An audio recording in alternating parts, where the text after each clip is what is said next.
안녕하세요. 저는 40대 초반 여자입니다. 저는 몇 년 전 결혼해서 남편과 딸아이를 키우며 행복하게 살고 있어요. 제 인생에 이런 순간도 오는구나 싶을 정도로 지금은 너무 행복합니다. 사실 저는 그렇게 행복한 유년 생활을 보내지는 못했어요. 어릴 때 부모님이 사이가 좋지 않아 항상 불안한 어린 시절을 보냈거든요. 그때는 어려서 잘 몰랐는데 차차 나이가 들면서 보니 저를 낳아주신 부모님은 서로 사랑해서 결혼한 사이는 아닌 것 같더라고요. 저희 부모님은 연애 결혼이 아닌 양가 부모님의 소개로 만나 결혼하신 거라서 그런지 두 분은 저를 낳고도 서로 정이 없어 보였어요. 어린 제가 보기에도 말이죠. 어머니는 가정주부였지만 뭐가 그렇게 바쁜지 집에 잘 있지 않았어요. 아침에 아버지가 출근하고 나면 테니스를 치러 나가시기도 하고 사교 댄스를 치러 가기도 했어요. 그러다 보니 저는 어머니가 아닌 항상 남의 손에 컸습니다. 어릴 때는 외할머니가 집에 자주 와서 저를 돌봐주셨고 외할머니가 돌아가시고 나서는 보모가 봐주셨어요. 그때도 그 일로 부모님이 많이 싸운 걸로 알고 있습니다. 아버지는 엄마가 집에 있는데 왜 굳이 보모를 쓰냐는 거였죠. 당신이 집에서 놀고 있는데 보모는 무슨 보모야. 괜한 데다가 돈 낭비하지 말고 그냥 당신이 봐. 당신 돈 아니고 내 돈으로 내는 건데 낭비는 무슨 낭비? 그게 당신 돈이야? 다 장인어른 돈이지. 장모님은 딸을 도대체 어떻게 키우신 거야? 하긴 그러니까 집에서 노는 딸 나가서 춤 배우게 하고 사위 집에서 애나 봐주고 계셨겠지만. 당신 말 다 했어? 우리 엄마가 뭘 어쨌다고 그래? 당신이야말로 당신 부모한테 그렇게 배웠어? 제가 성인이 될 때까지 어머니에게 귀에 딱지가 생기게 들어서 옛날 일은 잊히지 않아요. 아버지는 어머니가 하는 행동 하나하나를 꼬투리 잡아 외할머니까지 소환해 잘 가르쳤니 못 가르쳤니 하는 소리를 했고 그럴 때마다 어머니도 지지 않고 똑같이 싸웠답니다. 그런 이야기를 할 때마다 어머니가 하시는 말이 네 아빠랑은 맞는 게 하나도 없다 였습니다. 음식 취향, 취미, 성격 등등 맞는 게 하나도 없어서 살래도 살 수가 없었다고요. 그러면서 저에게 중매 결혼은 절대 하지 말라고 하셨습니다. 꼭 연애 결혼하라고요. 부모님 사이가 좋지 않다 보니 저는 어릴 때부터 눈치를 많이 봤어요. 특히나 어머니 눈치를 많이 봤습니다. 아버지도 어머니에게 관심이 없고 밖으로만 도시는데 저까지 말을 안 듣고 잘못하면 엄마가 지금보다 더 불행하겠구나 싶어서요. 그래서 엄마가 시키는 건 뭐든지 했습니다. 어머니는 원래 결혼 전에 무용수였어요. 결혼하고 저를 임신하면서 그만두셨습니다. 무용을 그만둔 곳에 대한 미련이 컸는지 어머니는 저에게도 무용을 가르치고 싶어 했어요. 그래서 무용이랑 악기를 가르치는 유치원에 저를 보냈습니다. 제가 어릴 때는 대부분 학교에 가기 전 애들은 다들 집에 엄마랑 있었어요. 유치원은 일하는 엄마들만 보냈습니다. 그런데도 저희 어머니는 제가 6살이 좀 넘자마자 바로 유치원에 보냈어요. 뭐든 일찍부터 배우는 게 좋은 거야. 유치원 가서 언니 오빠들한테 치지 말고 노래도 배우고 춤도 배우고 그래. 알았지? 그래서 엄마처럼 유명한 무용수 되는 거야. 어머니는 뭐든 빨리 배우는 게 좋다면서 학교에도 안 다니는 저를 유치원에 미술학원까지 보냈어요. 7살 때는 집으로 피아노 선생님을 부르러 과외까지 시켰습니다. 어머니는 제가 어머니처럼 예술을 하는 사람이 되길 바랐던 것 같아요. 요즘에야 그런 일이 흔하지만 제가 어릴 때만 해도 학교도 안 다니는 애가 학원에 가고 과외를 하는 건 흔한 일이 아니었어요. 제 또래 다른 애들보다 저는 할 줄 아는 게 많았어요. 발레의 현대무용 그리고 피아노의 바이올린까지 다룰 줄 아는 악기도 많았죠. 저는 어머니의 바람에 보답하고 싶어서 힘들어도 더 열심히 했습니다. 하지만 이런 교육열을 아버지는 좋아하지 않았어요. 아직 학교도 안 간 애한테 뭐 그렇게 많이 시켜. 주변에 보는 눈도 많은데 자제 좀 할 수 없어? 당시에 우리 집 바로 옆에 할머니, 할아버지가 사셨고 뒤쪽으로는 고모와 고모부도 살고 계셨어요. 집에도 자주 오셨고요. 더군다나 아버지가 할아버지의 사업을 이어받아 고모부와 함께 일하고 계셨기 때문에 가족들끼리 모이는 일도 많았습니다. 그러다 보니 알게 모르게 어머니가 하시는 일에 할머니나 고모가 간섭하실 때가 많았어요. 애 공부를 시켜야지 왜 쓸데없는 걸 자꾸 시키냐고 잔소리를 하셨죠. 더군다나 그걸 아버지가 어머니께 그대로 전달해서 매일 싸웠습니다. 아마 어머니도 시집살이에 스트레스가 많았을 거예요. 잘은 모르지만 제가 아는 어머니는 자유로운 분이신데 결혼과 동시에 집에서 저를 낳고 저만 보고 있으려니 답답하셨겠죠. 그래서 저에게 이것저것 가르치셨던 것 같은데 어른들은 좋아하지 않으셨어요. 내가 내 자식 가르치는 거 가지고 왜 다들 참견이야. 어릴 때부터 열심히 해서 잘하면 좋지. 무용이니 피아노니 이런 걸 어디다가 쓴다고 그래. 그럴 시간 있으면 애 공부나 시켜. 우리 집안이 어떤 집안인지 몰라서 그래? 알지. 잘 알지. 내가 그래서 우리 수정이는 당신 집안 사람들처럼 공부 말고 다른 거 시키려고 그러는 거야. 당신처럼 공부만 하고 살면 고지식하게 책상 앞에서 잘난 척만 할 테니까. 그러는 당신은 지금 당신 손으로 돈 10원이라도 벌어? 무용이니 악기니 그런 걸 백날 해봐야 돈도 안 돼. 돈만 까먹는 거라고. 저희 부모님은 부부라기보단 남보다도 못한 사이였어요. 매일 서로를 무시하고 미워 있습니다. 결국은 제가 중학교에 입학할 때쯤 이혼해서 헤어지셨어요. 이혼하기 전에도 저는 부모님 사이에서 힘든 일이 많았습니다. 부모님은 매일같이 싸웠거든요. 아버지가 집에 늦게 들어와도 싸우고 일찍 들어와도 싸웠어요. 제가 보기엔 별것도 아닌 걸로 싸우다가 결국은 해결이 나지 않으면 아버지가 화를 내며 집을 나가버렸습니다. 그러면 어머니는 화를 내고 방에 들어가 저녁이 될 때까지 나오지 않으셨어요. 그럴 때마다 저는 배가 고파도 말도 못하고 눈치만 보고 있다가 혼자 냉장고에서 아무거나 꺼내서 먹었어요. 그리고 저렇게 매일 싸울 거면 왜 같이 사는 걸까? 궁금해하며 혼자 잠들고는 했죠. 그런 모습을 오래 보고 자라서인지 부모님은 결국은 이혼하겠다고 이야기했을 때 별로 놀라지 않았습니다. 언젠가 이런 날이 올 줄 알고 있었거든요.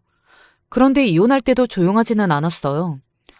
그동안 싸울 때는 두 분 다 제 생각은 전혀 안 하신 것 같았는데 막상 이혼하겠다고 결정하고 나서는 부모님 두 분 다 저를 데려가겠다고 싸웠어요. 당신이 엄마라고 애한테 해준 게 뭐가 있다고 애를 데려가? 우리 수정이 이씨야. 내 딸이라고. 아이고. 이제 와서 대단히 좋은 아빠인 척하는 것 좀 봐. 당신이야말로 나가서 돈만 벌 줄 알지. 애한테 뭘 해줬다고 그래? 부모님은 서로 자신이 더 제 생각을 많이 한다면서 제 양육권을 갖기 위해 법정에서 반년 넘게 싸웠습니다. 저에게도 어떻게 하고 싶은지 물었지만 저는 누구도 선택할 수 없었어요. 엄마나 아빠나 어느 한쪽이 더 좋아서 꼭 누구랑 살고 싶다고 이야기할 만큼 추억이 없었거든요. 제 의사와 상관없이 저는 어머니와 살게 됐어요. 판결이 그렇게 났습니다. 아마 당시에 어머니 쪽 변호사가 더 일을 잘했나 봐요. 그런데 몇 년 후 저는 다시 아버지에게 가게 됐습니다. 어머니가 재혼하게 됐거든요. 저를 낳아주신 친어머니는 그런 분이에요. 언제나 자식보다 자기 자신이 더 중요한 사람이었죠. 아버지와 이혼하고 저와 둘이 살게 된 어머니는 마치 고삐 풀린 망아지처럼 신이 나서 뛰어다녔습니다. 결혼해서 남편의 시부모의 눈치 보면서 못했던 것들을 마음껏 했어요. 제가 사춘기 시절 본 엄마의 남자친구가 4~5명이 넘어요. 운동하다가 만난 트레이너, 아이들 무용학원에 일하러 갔다가 만난 대학 후배 등등 무슨 남자 못 만나서 한이라도 맺힌 사람처럼 그렇게 나이가 어린 남자들만 만나고 다니더라고요. 그때는 저도 사춘기라 그랬는지 엄마가 그러고 다니는 게 싫었어요. 그래서 엄마와 싸우기도 많이 싸웠습니다. 저 아저씨 내 집에 오는 거 싫다고. 데이트하려면 밖에서 하지. 왜 자꾸 내 집에 데리고 오냐고. 말은 똑바로 해야지. 여기가 왜 네 집이야? 내 집이지. 그리고 엄마가 혼잔데 연애도 못하냐? 무슨 딸이 그런 것도 이해를 못해줘? 아무튼 이혼했어도 저에게는 엄마 아빠잖아요. 제가 아직 성인도 아니고 한참 예민한 나이였는데 엄마라는 사람이 젊은 남자를 남자친구랍시고 집에 데리고 들락날락하는 게 저는 너무 싫었어요. 엄마는 딸이 이 정도도 이해를 못해주냐고 했지만 오히려 저는 엄마의 행동이 이해가 안 됐습니다. 그러더니 결국에 나이 50 다 돼서 오래된 친구라던 아저씨와 재혼을 했어요. 우리 엄마지만 참 대단한 게 젊은 남자들 다 버리고 결국은 돈 많은 친구랑 재혼하더라고요. 엄마도 아저씨도 저에게 같이 살아도 된다고 했지만 거절했습니다. 엄마의 재혼 소식을 들은 아버지가 제가 20살이 되기 전에라도 꼭 한번 같이 살아보고 싶다고 엄마 재혼하면 아빠랑 같이 살자고 제안했거든요. 저의 100% 의지는 아니었지만 어찌됐든 부모님이 이혼할 때 아버지를 혼자 두고 어머니와 살게 됐잖아요. 그때 저도 어린 마음에 아버지에게 괜한 미안한 마음이 좀 있었어요. 그래서 저도 지금이라도 아버지와 같이 살아보고 싶다라는 생각을 하게 됐습니다. 저도 성인이 되면 더는 아버지와 살 기회가 없을 테니까요. 그런데 아버지와 사는 건 생각보다 좋았어요. 이런 말하면 엄마가 삐지겠지만 의외로 제가 고지식한 아버지를 많이 닮았는지 엄마와 살 때보다 아버지와 사는 게 조금 더 저에게 맞더라고요. 물론 고지식하고 머릿속의 99%가 회사인 아버지가 참기 힘들 정도로 답답할 때도 있었습니다. 어머니와 살 때와 달리 아버지는 잔소리도 심하고 간섭도 심하셨거든요. 고등학생인 딸에게 아침은 꼭 먹고 나가라, 학교 끝나면 꼭 전화해라, 저녁 먹기 전에는 집에 들어와라 등등 엄마와 살 때는 한 번도 들어본 적 없는 잔소리를 들어야 했죠. 물론 엄마처럼 자식인 저에게 아예 관심이 없는 것보다야 나았지만 조금 과하다 싶을 정도로 간섭을 할 땐 힘들었어요. 학원에서 하는 말이 너 지금 이대로면 서울 4년제는 간당간당하다던데 도대체 어쩌려고 그래? 대학 안 갈 거야? 나 진작 서울 4년제는 포기했어. 전문대라도 들어가면 다행이라니까. 아휴, 네 엄마는 도대체 애를 어떻게 키웠길래 우리 집안에 서울 4년제도 못 들어가는 애를 만들어? 내가 네 할머니 할아버지 볼 낯이 없다. 없어. 아버지는 우리 집안에 나 같은 꼴통은 없다면서 공부 좀 하라며 매일 잔소리를 하셨어요. 하지만 어쩌겠어요. 이미 엄마랑 살 때부터 공부랑은 담을 쌓고 살았으니 아무리 급하게 해보려고 해도 성적이 잘 오르지 않더라고요. 아버지는 끝까지 포기하지 않고 어떻게든 저를 4년제에 보내겠다고 유명 학원이며 과외 선생님까지 붙였지만 저는 의욕이 생기지 않았습니다. 공부도 대학도 별로 관심이 없었거든요. 그래도 아버지랑 사는 건 나쁘지 않았어요. 항상 집에 가면 집안에서 일하는 이모님이 맛있는 밥도 해줬고 아버지도 퇴근만 하면 집에 일찍 와서 저와 시간을 보냈거든요. 하지만 그 일상적인 행복도 그리 오래가지는 못했어요. 제가 대학에 입학한 지 얼마 되지 않아 아버지도 재혼하셨거든요. 아버지가 혼자 사는 꼴이 할머니는 아무래도 보기가 싫었나 봐요. 그럴만하죠. 할머니 할아버지는 세상에서 자기 아들이 제일 잘난 줄 아는데 이혼해서 호라비로 혼자 딸 키우면서 사는 꼴이 얼마나 마음에 안 드시겠어요. 더군다나 전 며느리도 돈 많은 남자를 만나서 재혼했으니 더 셈이 나는 거죠. 할머니는 어디서 고상하게 늙은 아줌마를 찾아와서 아버지와 자리를 만들었습니다.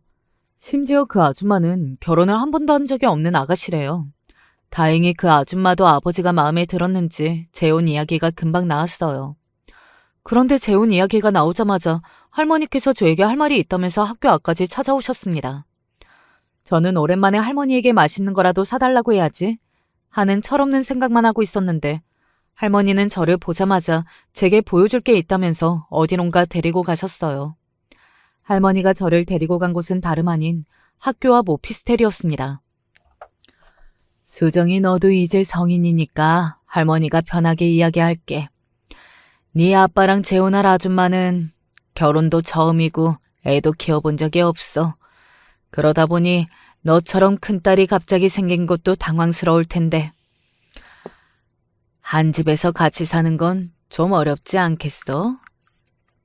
할머니는 말을 괜히 돌려서 하셨지만 이미 마음을 결정하신 거였어요. 아버지와 아줌마를 위해 저더러 집을 나와 혼자 살라는 거였죠. 여기 어때? 학교에서 가깝고 넓고 좋지? 할머니가 이 집 얻어줄 테니까 우리 수정이 독립해서 여기 살자. 너도 젊은 새엄마랑 같이 사는 거 불편하잖아. 답은 이미 정해져 있었습니다. 엄마랑 아빠가 이혼한 순간부터 저는 어디를 가든 민폐였어요. 와, 진짜 할머니가 저 오피스텔 사주실 거예요? 너무 감사해요. 저야 이렇게 좋은 집에 혼자 살면 너무 좋죠. 역시 우리 손녀는 똑똑해서 할머니가 얘기하면 다 이해할 줄 알았다니까. 그럼 할머니가 지금 바로 여기 계약할게. 저는 서운한 마음을 애써 감추고 기분 좋게 오피스텔을 받기로 했습니다. 제가 어린애도 아니고 지금 여기서 독립하기 싫다고 나 시집 갈 때까지 아빠랑 살겠다고 떼써봐야 들어줄 사람도 없으니까요. 그리고 할머니 말을 듣다 보니 틀린 말이 없었어요. 제가 평생 아버지 어머니 모시고 살 것도 아니고 나도 결혼하고 내 가정 생기면 그때는 부모님을 챙길 수도 없는데 아버지 어머니도 좋은 사람 만나서 잘 살면 그게 저에게도 좋은 일이라고요. 지금 당장 좀 서운하고 아쉬워도 먼 미래를 봤을 때 할머니 말씀대로 하는 게 맞는다고 생각했습니다. 물론 그런 일이 있을 때마다 저도 사람인지라 상처는 받아요. 어렸을 때도 부모님이 매일매일 싸우더라도 헤어지지 말았으면 좋겠다고 매일 기도했어요. 하지만 그 기도는 이뤄지지 않았죠. 부모님이 이혼하고 나서도 그냥 이렇게 엄마랑 살면서 아빠가 보고 싶을 때마다 아무 때나 볼 수 있었으면 좋겠다고 바랐지만 엄마가 재혼하게 되면서 그것도 쉽지 않았습니다. 엄마가 재혼하고 아빠랑 살게 돼서 좋았지만 그만큼 엄마는 거의 만나지를 못했거든요.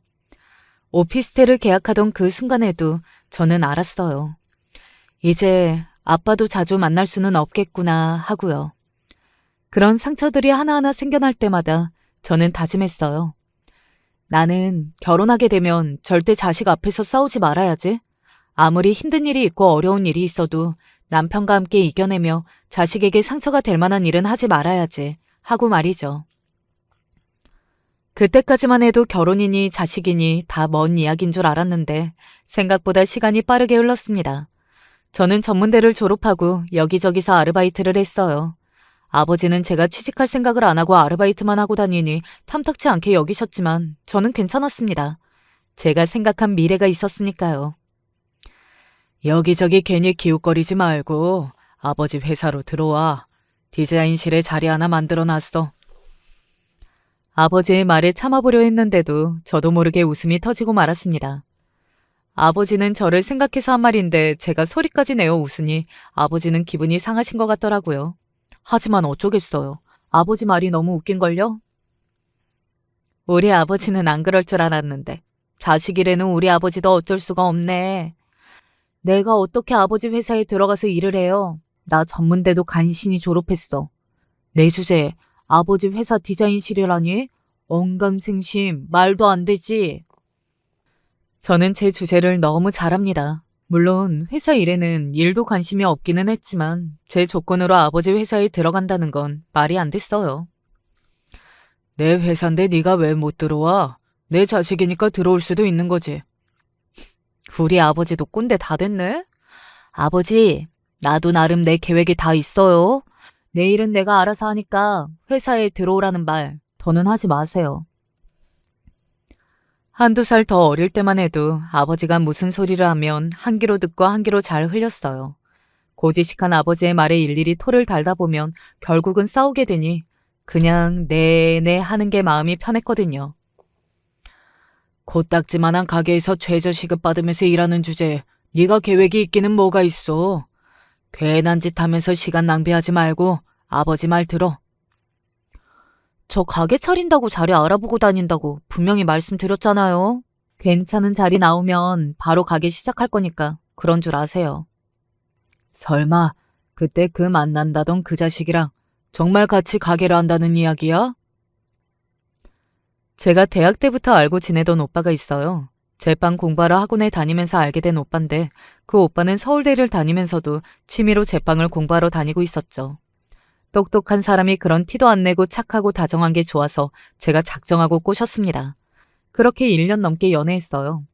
제가 돈을 모아 베이커리 카페를 차린다고 하자 흔쾌히 함께 도와주겠다고 해서 같이 가게를 차릴 준비를 하고 있었어요. 뭐든 혼자보단 둘이 나으니까요. 그 자식은 서울대까지 나왔다는 놈이 고작 빵이나 만드는 일을 하는 게 말이 돼? 사내 놈이 그렇게 욕심이 없어서야. 아버지는 그 자식도 마음에 안 들어. 아버지도 나이가 드시는지 자식을 걱정한다는 핑계로 자꾸만 저를 깔아뭉개고 무시했어요. 더군다나 제 남자친구까지 싸잡아 구박을 들어야 했죠.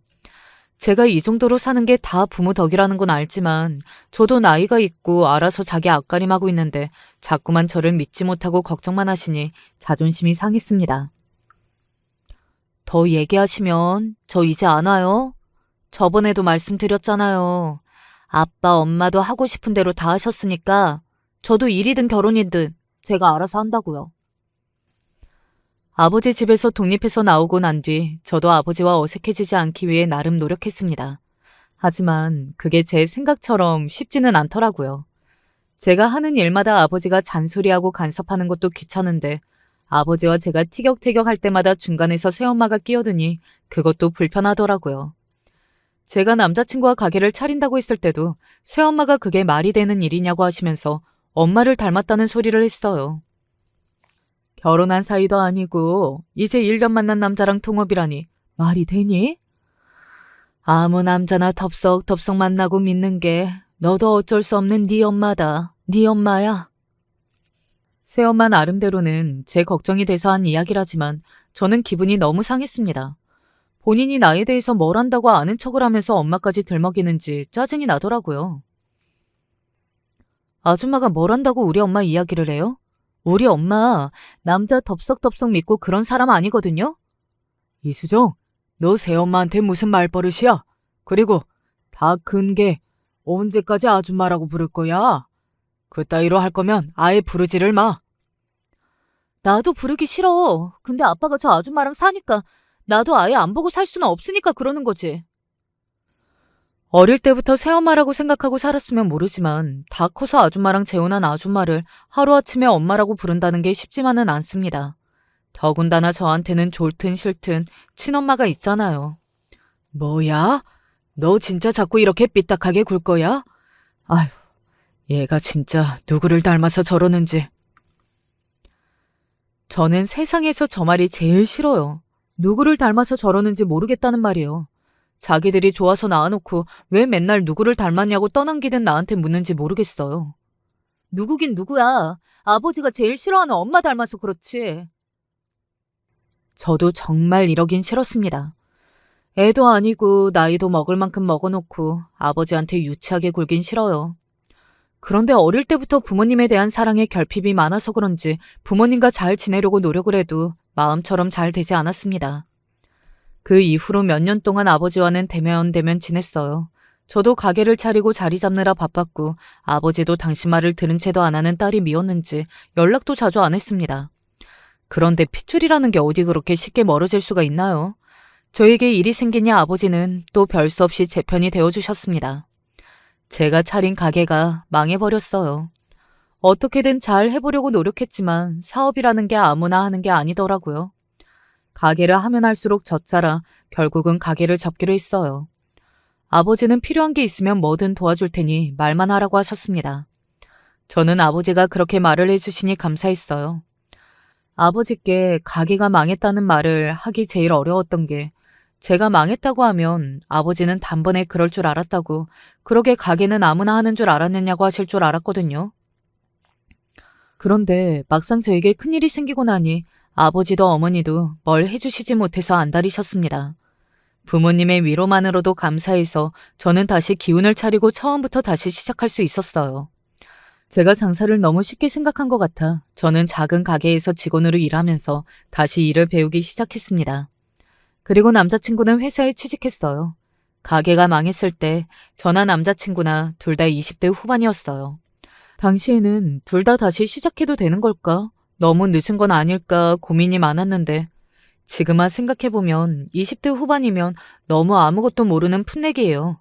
지금 생각해보면 그제라도 정신 차리고 다시 시작할 수 있어서 다행이었다고 생각합니다.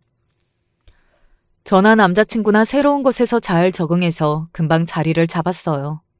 저는 사업보단 직원이 적성에 맞았고 남자친구는 가게보다 회사가 더 어울리는 사람이었습니다. 남자친구는 회사에서 금세 능력을 인정받아 승진도 동기 중 제일 빨랐어요. 가게는 망했지만 함께 힘든 일을 이겨내고 나니 저와 남자친구는 사이가 더 돈독해져서 결혼을 결심하게 됐습니다. 지금의 남자친구라면 제가 평생 꿈꿔왔던 결혼 생활을 만들어 나아갈 수 있을 것 같았죠. 아버지도 처음 남자친구를 봤을 땐 반신반의 하시더니 남자친구가 성실하게 회사 생활을 해나가는 걸 보시고는 결혼을 허락해 주셨어요. 제 말대로 성실하고 능력 있는 친구 같아 보인다고요. 아버지께 인정받고 나니 결혼은 빠르게 진행됐습니다. 저는 그렇게 남편과 식을 올리고 딸도 하나 낳았어요. 남편과 딸아이를 키우며 일을 하는 동안 저는 너무 행복했습니다.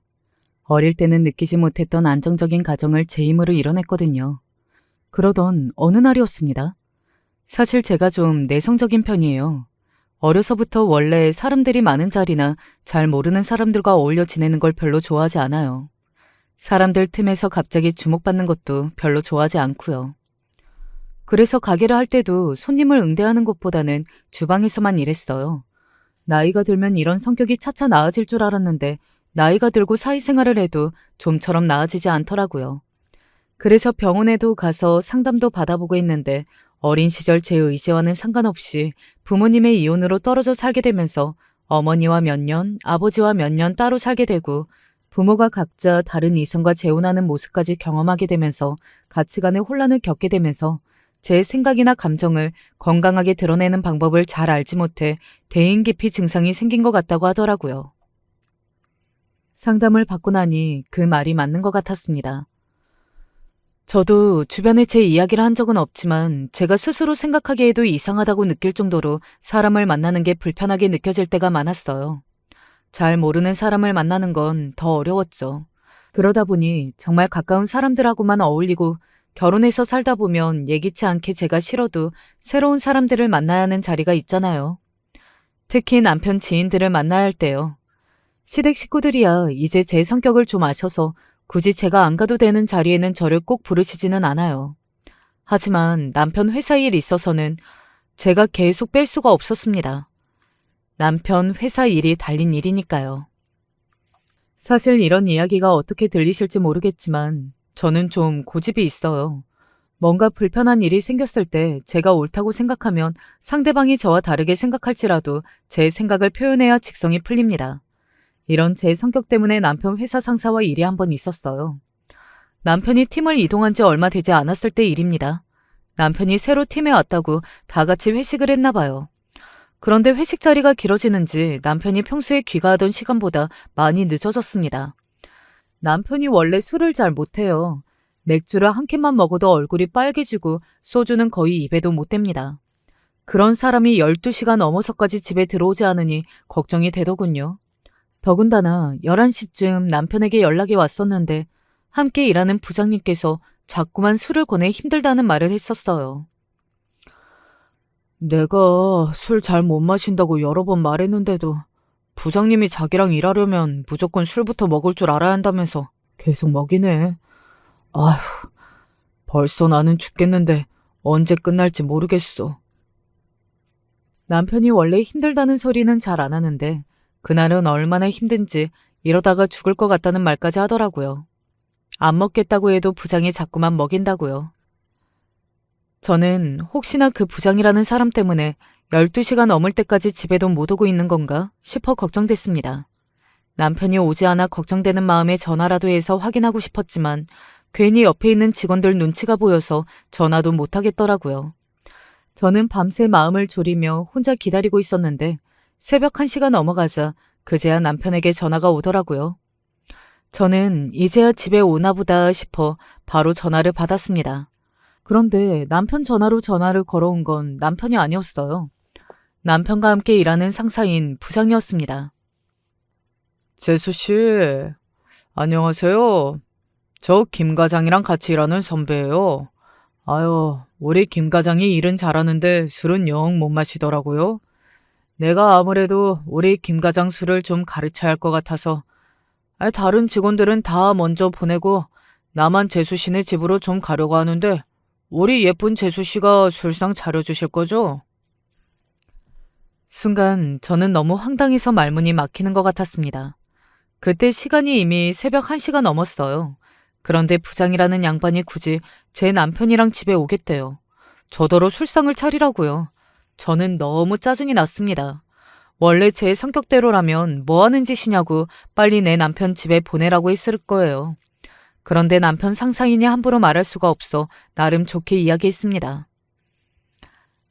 안녕하세요, 부장님. 저도 부장님 뵙고 인사도 드리고 싶죠. 그런데 지금은 시간이 너무 늦어서 저희 딸도 자고 있어서요. 오늘은 시간도 늦었으니 댁으로 귀가하시고 다음번에 저희가 정식으로 집으로 초대할게요. 조심히 들어가세요, 부장님. 저는 최대한 예의를 차린다고 차린 겁니다. 생각 같아서는 이 시간까지 직원을 붙잡아두면 어떡하냐고 소리를 지르고 싶었는데 참은 겁니다. 그런데 제 말에 부장이 되게 머쓱했나 봐요. 민망하다는 듯 연신 웃더라고요. 아하하하. 우리 재수 씨가 요즘 말로만 듣던 MG인가 보네. MG. 참 솔직하시네. 알겠어요. 재수 씨 말은 집에 오지 말라는 얘기죠? 하하하하. 저도 내일 출근도 해야 해서요. 부장님도 집에서 식구들이 걱정하실 텐데 그만 들어가세요. 비꼬는 듯 엠진이 뭐니 하는데 저도 기분이 팍 상하더라고요. 그래서 그만 전화를 끊고 집에 가시라고 했습니다. 그리고 제 남편은 택시를 좀 태워서 집에 보내달라고 했어요. 30분쯤 흘렀나? 남편이 완전 고주망태가 돼서 집에 왔더라고요. 남편에게 부장이 저에게 전화한 거 아느냐고 물었더니 남편은 완전 술에 떡이 돼서 부장이 자기 핸드폰으로 저에게 전화하는지도 몰랐답니다. 그 부장이라는 사람이 남편한테 말도 안 하고 남편 핸드폰으로 저에게 전화한 거예요. 저는 그 순간 너무 화가 났어요. 아무리 상사라도 그렇지 뭐 이런 몰상식한 사람이 있나 싶어서요. 지금이 1900년대도 아니고 회식도 잘 안 하는 요즘 같은 시대에 이게 무슨 추태인지 모르겠어요.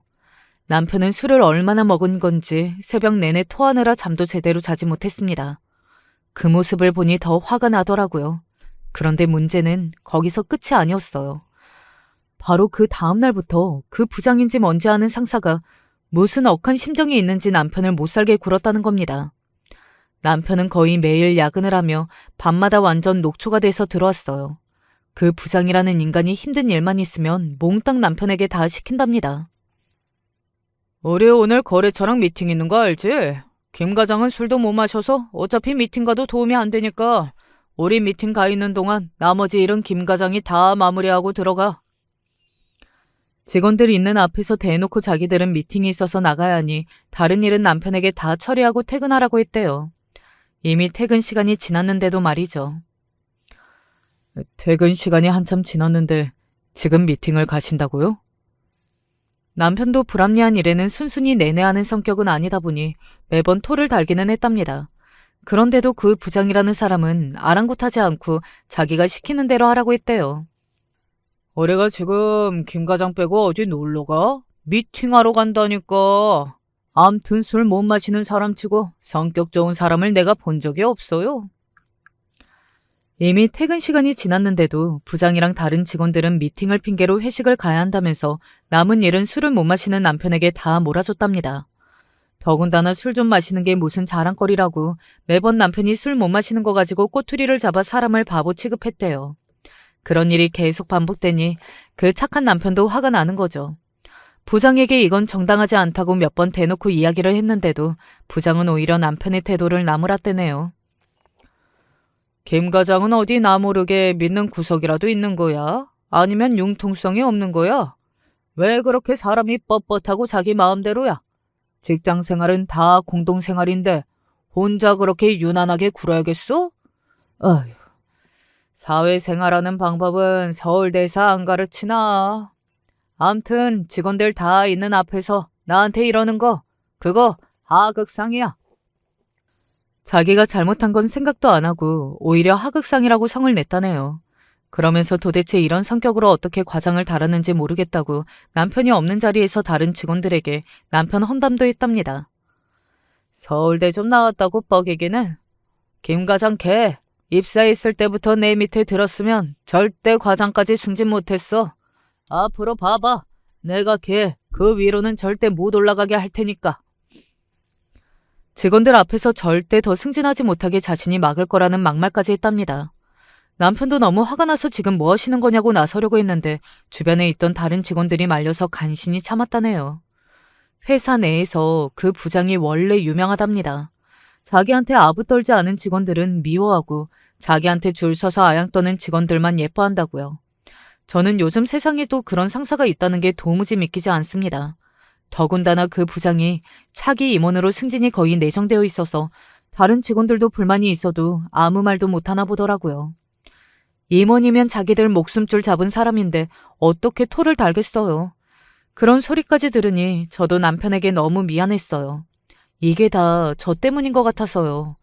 제가 그날 좀 참고 집으로 오시라고 했으면 일이 이 지경까지 안 됐을 텐데 제가 너무 제 고집대로 하는 바람에 남편이 피해를 보는 것 같아 너무 속상했습니다.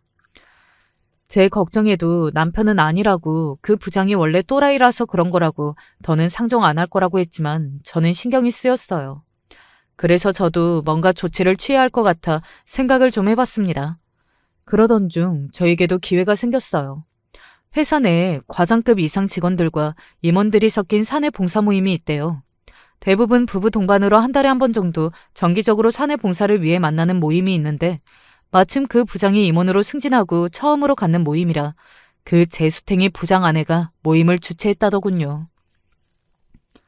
다행히도 남편과 저도 초대를 받았고요. 그래서 저는 그날만을 위해 만반의 준비를 하고 모임에 참석했어요. 그 부장의 아내의 SNS까지 찾아내 평소에 뭘 좋아하는지, 그 부장이 무슨 술을 좋아하는지 사전에 조사해 미리 준비까지 했습니다. 그날만은 모든 걸 다 내려놓고 남편만 생각하기로 했습니다. 남편 승진 심사도 얼마 남지 않았으니 딱 하루 눈 딱 감고 제대로 아양을 떨어보기로 했죠. 그런데 사람이 어디 변하는 게 쉽나요? 손바닥도 부딪혀야 소리가 난다고 이미 임원인 된 부장이고 그 아내고 저와 아내를 좋아하질 않으니 다가가기 쉽지 않았습니다. 모임 장소는 사내 카페였어요. 과장급 이상과 임원들 부부까지 다들 사내 카페에 모여 하루 종일 직원들에게 커피와 간식을 나눠주는 행사를 승진한 부장님의 아내가 주최했더라고요. 그런데 막상 가보니 모임은 그 부장과 아내가 준비한 게 아니고 아래 직원들이 다 준비했다더군요. 그런 모임에 처음 참석하는 저만 모르고 있었지 뭐예요. 저는 각자 준비할 수 있을 만큼 준비하라고 해서 새벽부터 가게에서 빵이랑 쿠키를 구워왔는데 보니까 그런 분위기가 아니었어요. 어머, 이 빵 요즘 성수동에서 팝업하는 그 가게 빵 아니에요? 이걸 어떻게 구하셨어요? 어머, 역시 젊은 사람이라 보자마자 알아보네. 내가 어제 새벽부터 성수동 가서 줄 서서 사온 거잖아. 이 이사님 사모님이 주최하는 행사인데 이 정도는 준비해야지. 자기도 이 커피 준비하느라 고생했겠다. 이 커피가 커피계의 에르메스라고 유명하더만. 다른 분들이 준비하는 것을 보는데 저는 제가 준비한 것이 너무 소소한가 싶어 마음이 쓰였습니다. 와, 다들 정말 많이 준비하셨네요. 저는 이렇게 다들 유명한 곳에서 준비해 오시는 줄도 모르고 제가 일하는 가게에서 만들어 왔지 뭐예요? 아, 아니에요. 직접 만든 게 더 귀하죠. 이거 너무 맛있겠다. 나 하나만 먹어봐도 돼요? 그럼요. 많이 만들어 왔으니 드셔보세요.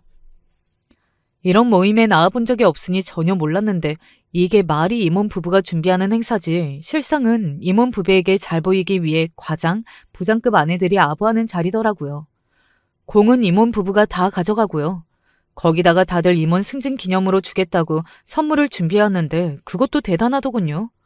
무슨 장인이 만든 찻잔 세트에 고급 산상까지 다양했어요. 저는 괜히 기가 죽었습니다. 아유, 이 빵은 뭔데 이렇게 많아? 포장지도 너무 허접하고. 이름도 처음 들어보는 빵집인데? 그때였습니다. 언제 나타났는지 이사가 된 재수탱이 부장 마누라가 제 곁으로 다가오더군요. 그러면서 제가 만들어 온 빵을 가지고 한 소리 있어요. 저는 안이 꼽지만 애써 표정 관리하며 웃어 보였습니다. 오늘만큼은 남편을 위해 하루 다른 사람이 되기로 했으니까요. 어머, 안녕하세요, 사모님. 이사님 승진 너무 축하드려요. 이 빵 제가 일하는 가게에서 만들어 온 건데 이래 보여도 맛은 좋아요. 제일 잘 나가는 것들로만 만들어 왔어요. 그리고 사모님께서 꽃을 좋아하신다고 하셔서 꽃다발 좀 준비해봤는데 마음에 드실지 모르겠어요. 아니 진짜 잘 나가는 가게에서 준비해와도 시원찮을 판에 누가 여기서 자기 가게 홍보를 하라고 했나. 뭘 이렇게 많이 가져왔어. 이 이사 아내는 꽃다발을 들고 있는 제 손이 민망할 정도로 쳐다도 보지 않고 제가 새벽부터 만들어 온 빵이 마음에 안 든지 혼자 궁시렁댔습니다. 그러면서 제 빵을 손으로 툭툭 쳤어요. 마음속으로 무슨 이런 무례한 사람이 있나 싶었지만 어쩌겠어요. 오늘은 제가 확실한 을인걸요. 저는 화를 꾹꾹 밀어넣으며 얼굴에 가면을 썼습니다. 제가 오늘은 처음이라 준비가 좀 미비했는데 다음 모임에도 초대해 주시면 그때는 더 확실히 준비해 볼게요. 그러게 뭐가 그렇게 바쁘다고 모임에 나오지도 않아. 우리 회사가 보통 회사야? 김 과장이 이제 과장이면 앞으로 위로 쭉쭉 올라가야 하는데 남편 미래를 위해서 아무리 바빠도 내조는 확실히 했어야지. 제가 깨갱하니 아주 신이 나서 잘난 척을 하더라고요. 저더러 평소에 모임에 코빼기도 안 보이더니 웬일로 왔냐고요. 저는 애써 꽃다발을 한 번 더 권하며 부장이 좋아한다던 고급 양주를 선물했습니다. 그런데 제가 준비한 선물을 보고도 얼굴이 썩 좋지 않더라고요. 내가 꽃을 좋아하기는 하는데 내가 뭐 돈이 없어서 꽃을 못 사는 사람도 아니고 이런 날까지 거추장스럽게 이런 걸 뭐 준비했어.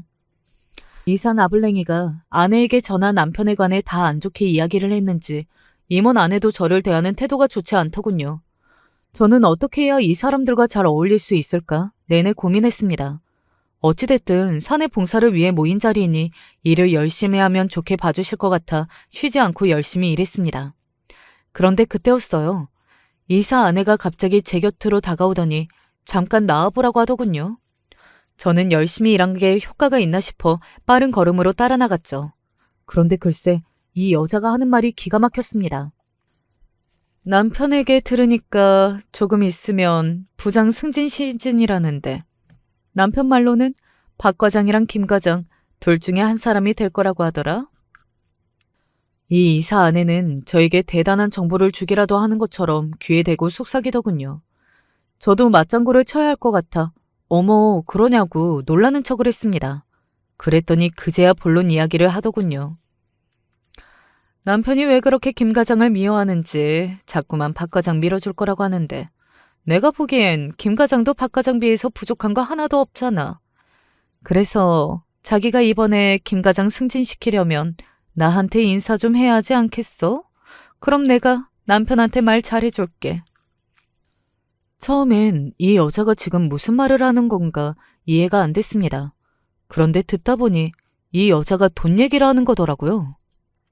내가 이런 얘기까지 안 하려고 했는데 그 촉새 같은 오 과장이 어떻게 제일 먼저 부장이 됐겠어. 나 골프 좋아하는 거 알지? 오 부장 아내가 작년에 나 1년 회원권을 끊어줬다니까. 난 큰 거 안 바래. 올해는 자기가 내 골프 회원권 책임져주면 나도 김 과장 승진 책임져 줄게. 저는 순간 제 두 귀를 의심했습니다. 이게 다 무슨 소리인가 싶어서요. 유명한 가게빵도 고급 양주도 사실 이해는 안 됐지만 좋은 날이니 애써 그럴 수 있다 이해하고 넘어가려고 했습니다. 그런데 회사 승진 문제를 가지고 임원 아내가 자기가 뭐라고 골프 회원권 어쩌고 하는 꼴이 너무 황당하기만 했습니다. 저는 도저히 참을 수가 없었어요. 저기요. 이 이사님 사모님 지금 뭐 하시는 거예요? 지금 저더러 남편 승진을 빌미로 돈을 요구하시는 거예요? 어머, 어머머, 그 표정 뭐야? 왜? 내가 골프 회원권 이야기했다고 이러는 거야? 와, 자기 무섭다. 나는 자기 일하는 거 보니까 똘똘한 게 말이 통할 것 같아서 기회 준 건데. 안 되겠네. 안 해줄 거면 말아. 박 과장 와이프한테 얘기하면 돼. 제 말은 아직 끝나지도 않았는데 이 여자가 자기 할 말만 하고 다시 들어가 버렸어요. 그러면서 하는 말이 본인은 박 과장 아내보다 저한테 먼저 기회를 준 거라네요. 저는 너무 황당해서 말이 나오질 않았어요. 하지만 이대로 가만히 있을 수는 없었습니다. 이대로 넘어갈 수는 없었어요. 잠시 후 저는 비장한 얼굴로 다시 사내 커피숍으로 돌아왔습니다. 그런데 제 욕을 하느라 신난 이사 아내는 제가 준비한 빵 맛이 이상하다면서 쓰레기통에 빵을 다 버리며 다른 여자들한테 벌써 떠들고 있더라고요. 우리 회사에 이딴 빵이 어울리기나 해? 내가 사람 보는 눈 하나는 확실하다니까. 왜 그때 우리 남편이 술 한잔 더 하고 싶어서 김 과장네 집에 가려고 했는데 사람 무한하게 칼같이 오지 말라고 했다는 거야. 그때 우리 남편이 민망해 죽는 줄 알았대. 내가 그 소리 들었을 때 딱 알았지. 이 여자 남편 내조엔 영 관심이 없구나. 무슨 지가 재벌집 딸인 줄 아나 봐. 안 그래도 찾고 있었는데 마침 여기들 다 모여 있었구만. 장사는 다 끝났나? 어머, 회장님 오셨어요. 신이 나서 제 욕을 하는데 마침 남편네 회사 회장님이 사내 카페에 나타나셨습니다. 그러자 놀란 이사 아내가 금세 표정을 바꾸며 여우같이 웃어 보이더니 회장님 곁으로 다가갔어요. 어머, 회장님, 어떻게 여기까지 오셨어요? 진작 오시는 줄 알았으면 저희가 더 준비를 했을 텐데. 다들 고생하는 것 같아 얼굴들이나 보려고 왔죠. 그리고 내가 여기 있는 직원들한테 부탁할 사람도 있고. 아유, 회장님께서 저희에게 부탁할 게 뭐가 있으세요? 명령만 하시면 되죠. 이 사고 그 마누라고 다들 허리가 땅에 닿는 줄 알았어요. 그 정도로 회장님 앞에서 굽신거렸습니다. 명령은 무슨, 그냥 여기 우리 김 과장이 내 사위예요. 다른 임원들은 아는 사람도 있는데 이 이사는 임원된 지 얼마 안 돼서 아무래도 모를 것 같아 내가 대신 소개하려고 직접 왔지. 이게 다 무슨 말이냐고요? 네, 맞습니다. 사실은 남편이 다니는 회사 회장님이 제 아버지세요. 저희 할아버지 때부터 이어져 내려온 사업이 지금도 이름만 말하면 다들 알만한 유명한 기업입니다. 남편이랑 운영하던 카페가 망하고 남편은 자기 힘으로 아버지 회사에 당당하게 입사했어요. 하지만 아무래도 회사 직원들이 남편과 아버지의 관계를 알게 되면 이래저래 소문이 많아질 것 같아 지금까지 비밀로 하고 있었습니다. 아버지가 카페에 나타났던 그 순간의 정적을 저는 아직도 믿지 못합니다. 거기에 있었던 모든 사람이 당황해서 입을 다물지 못했어요. 특히나 이 이사와 그 와이프는 어쩔 줄 몰라 했죠. 말도 안 돼. 그걸 내가 왜 몰랐지? 정말 김 과장이 회장님 사위이시라고요? 어머, 자기야, 그럼 우리 회장님이 자기 아버님이셨어? 어떻게 중요한 이야기를 왜 나한테 안 했어? 사람이 얼굴은 웃는데 식은땀을 뻘뻘 흘리는 모습은 저도 처음 봤습니다. 이 이사 와이프는 제 옆에 딱 붙어서 왜 말 안 했냐고 웃는데 가소로워 혼났습니다. 사람 보는 눈이 그렇게 정확하시다더니만 회장님이 우리 아빠인 건 전혀 몰랐나 봐요. 어머, 그거야. 자기야, 우리 잠깐 나가서 얘기 좀 할까? 이 이사 와이프가 내 팔짱을 끼며 데리고 나가려던 그때 아버지께서 미간을 구기시며 언성을 높였습니다. 내 사위 일도 사위 일이지만 내가 여기 온 이유가 하나 더 있는데 말이야. 오늘 내가 내 딸한테 이상한 소리를 하나 들었지 뭐야. 이 이사, 자네 직원들 상대로 승진시켜준다고 뇌물 받았다는데 맞아? 그랬습니다. 아버지는 이 일로 여기까지 오신 거예요. 제가 아무래도 이대로 넘어가면 안 될 것 같아서 아버지를 불렀거든요. 그리고 그동안 저와 남편에게 있었던 일을 다 이야기했어요. 그때였습니다. 순간 기가 막힌 상황이 벌어졌어요. 이 이사가 갑자기 바닥에 무릎을 꿇고 앉았습니다. 회장님, 그게 어떻게 된 일이냐면요. 당신 왜 멀뚱하게 서 있어? 당신도 당장 무릎 꿇어. 회장님, 제가 일부러 그런 건 아니고 여기 오부장 아내가 알아서 막 회원권을 끊어주고 그러니까 제가 거절하기가 또 그렇고. 어머, 무슨 소리 하시는 거예요? 저 데리고 골프장까지 가신 게 누군데요? 회장님 아니에요. 골프장까지 데리고 가서 저더러 계산하라고 노골적으로 말했다니까요. 그래야 우리 남편 승진시켜준다고요. 내가 언제 그랬다고 그래? 어머, 이상한 여자야. 회장님, 이 여자가 저 모함하는 거예요. 가관도 그런 가관이 없었습니다. 자기들끼리 소리를 지르고 싸웠어요. 그만들 못해. 직원들 앞에서 뭘 잘했다고. 다들 자기가 한 일에 책임지게 될 테니까 기대들 해. 그날 이후 회사에는 큰 변화가 있었습니다. 아버지께서 직장 내 괴롭힘과 승진 관련하여 뇌물을 주고받은 행위에 대해 철저하게 조사하라고 지시하셔서 전면적인 인사조치가 있었습니다. 이 이사와 그 아내가 뇌물을 받고 승진을 시킨 직원들과 이 이사는 잘렸습니다. 당연한 결과였지만 그 와중에도 이 이사는 나가면서도 억울하다며 난리였어요. 사람이 참 염치가 없습니다. 저야 제가 한 일이 당연한 일이라고 생각했지만 생각보다 이 이사가 잘린 이후 회사는 많이 달라졌대요. 부조리한 인사는 당연히 사라졌고 상사가 갑질을 하는 일도 사라졌대요. 남편은 저에게 큰일을 했다고 했어요. 저는 괜히 그 일로 회장 사위인 게 회사에 알려져서 남편이 불편하지 않을까 걱정했는데 남편은 비교적 잘 적응하고 지내고 있습니다. 이번 일로 다시 한번 저와 남편은 인생을 배웠습니다. 너무 당연한 거지만 권성징악 사필귀정이에요. 지금까지 제 이야기 들어주셔서 감사합니다. 앞으로도 제 마음이 가는 대로 바르게 살아갈 수 있도록 노력하겠습니다. 여러분의 가정에도 즐거운 일만 가득하시길 바랄게요. 안녕하세요. 아내와 결혼을 하고 얼마 지나지 않아서 아이를 낳았습니다. 전 신혼생활을 조금 즐기면서 여유 있게 아이를 낳고 키우고 싶었습니다. 그러나 일찍이 아이를 키우는 데 있어서는 아내의 의견이 무척이나 강했습니다. 요즘 같은 세상에 빨리 낳아서 빨리 키우는 사람들이 승자라고 말이죠. 생각해보면 그렇게 자기 의견이 확고하고 똑부러진 아내의 모습에 반해서 결혼을 결심했던 것 같습니다.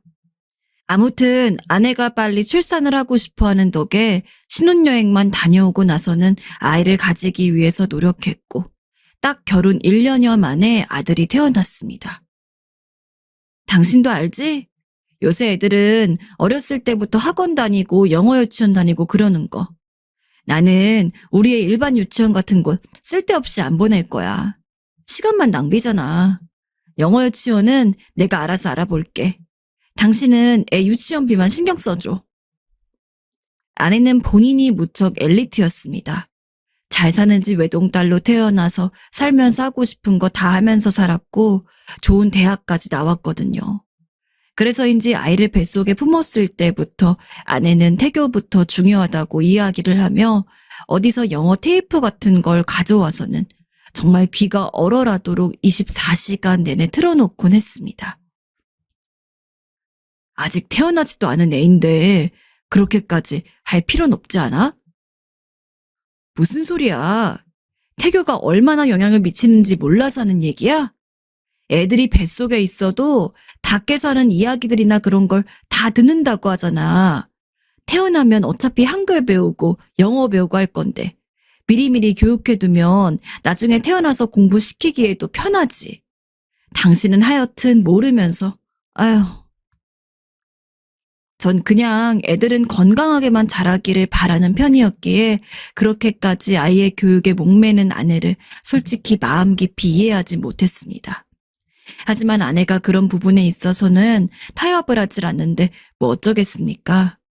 게다가 육아며 뭐며 전적으로 자기가 다 도맡아서 하겠다는 통에 그저 알겠다고 고개를 끄덕이는 수밖에 없었습니다.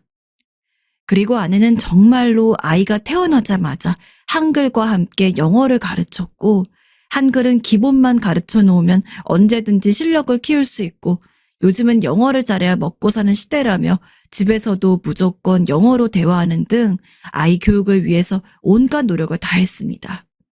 영어 유치원은 물론 5살이 막 되었을 쯤에는 영어 공부를 가르칠 과외 선생님까지 불러서 공부를 시켰습니다. 아무리 어릴 때 언어에 대한 실력을 키우기가 쉽다고 해도 그래도 아직 어린아이인데 놀 시간도 없이 공부만 하는 게 아닌가 싶어 걱정이 되긴 했습니다. 그래서 이야기를 한 적도 있긴 하지만 아내는 그때마다 여보, 우리나라 교육열 장난 아니야. 당신은 몰라. 엄마들 사이에서 얼마나 교육에 대한 치맛바람이 센지. 그러니 그냥 내 말 들어. 하며 저를 오히려 설득하려 들었어요. 더군다나 아내는 단순히 국내에서 영어 공부를 시키고 끝낼 생각이 아니었습니다. 뭐? 유학을 보내겠다고? 갑자기 무슨 소리야. 당신이 나한테 그런 이야기 하나도 없었잖아. 솔직히 한국에서 학교 다녀봤자 아무 소용도 없어.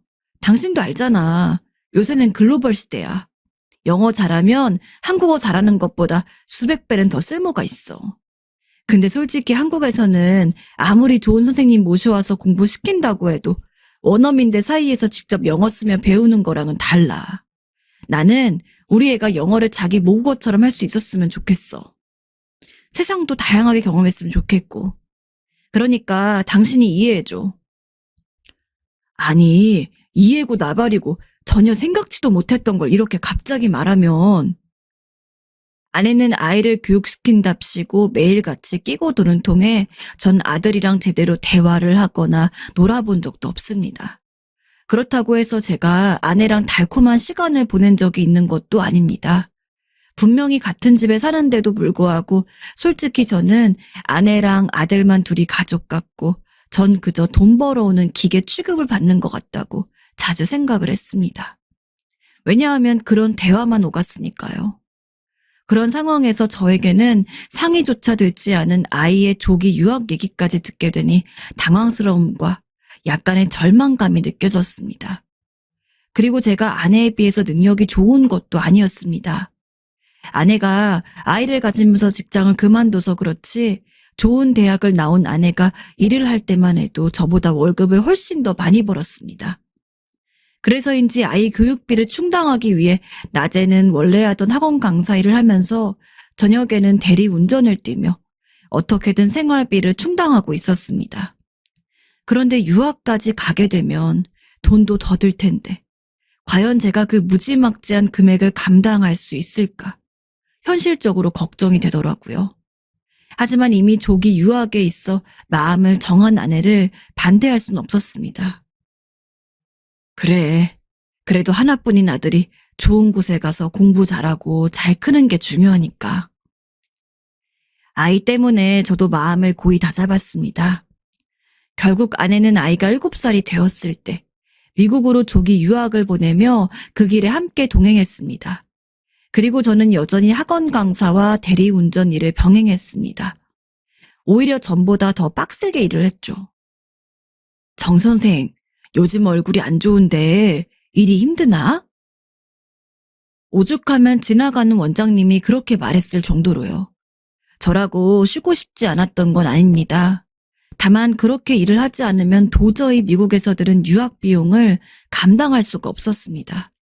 정작 저는 밥도 제대로 못 챙겨 먹어서 굶고 자기가 일수였지만 그래도 미국에 있는 아내와 아이가 부족함 없이 살아갈 수 있다면 그걸로도 충분하다고 생각하면서 버텼습니다. 그 세월을 무려 10년이나 보냈죠.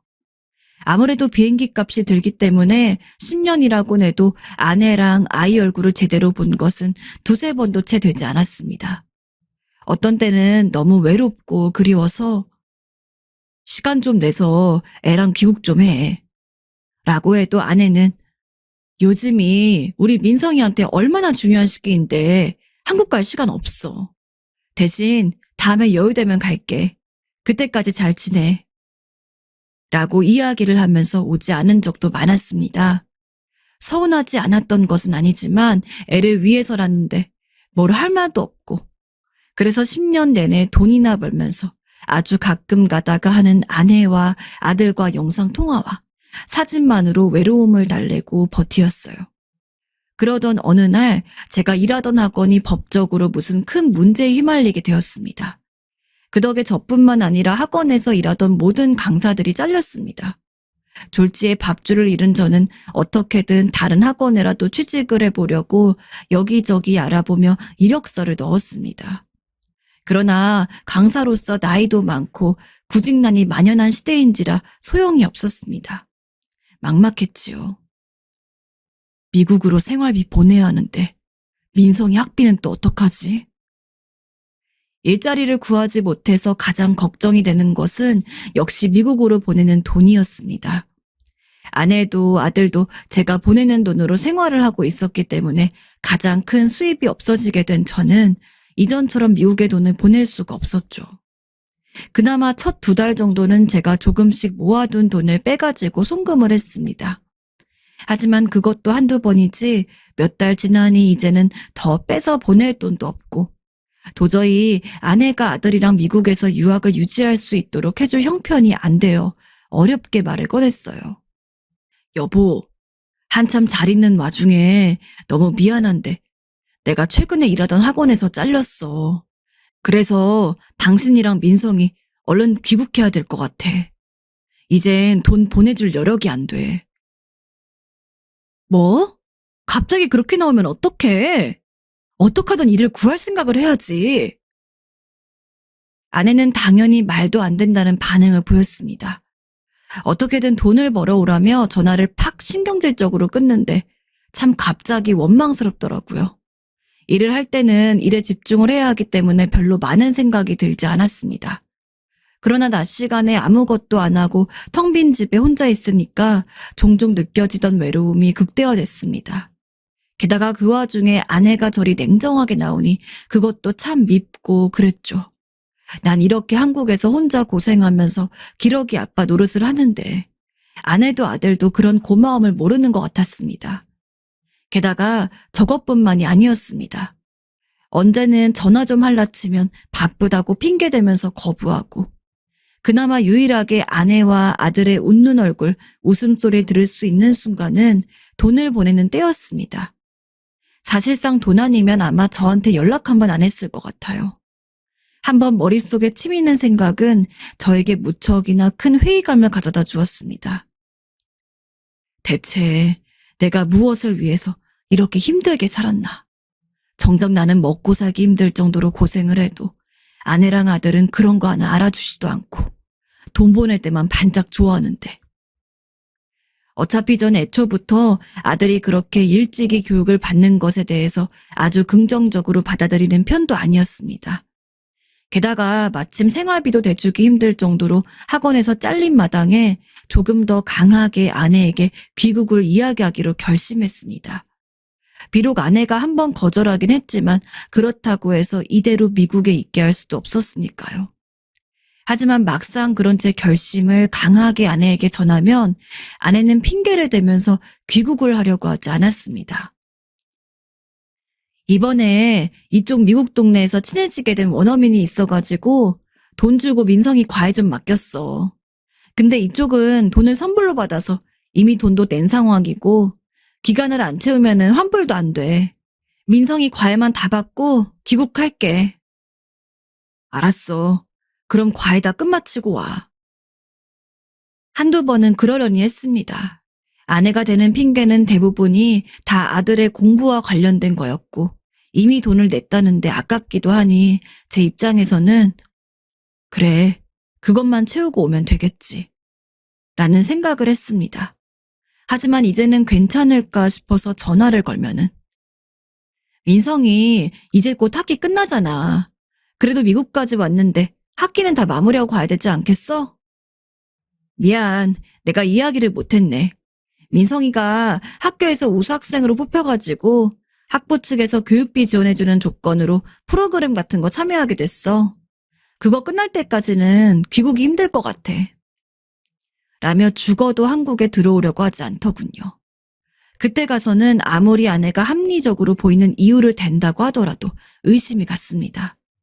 괜히 귀국하기 싫어서 실제로는 그런 일이 없는데도 불구하고 민성이 핑계를 대는 것 같았죠. 그래서 내심 속으로 다음에 이야기할 때는 정말 무슨 일이 있어도 귀국을 하라고 해야겠다 싶어 더욱 강경하게 말하리라 결심을 했습니다.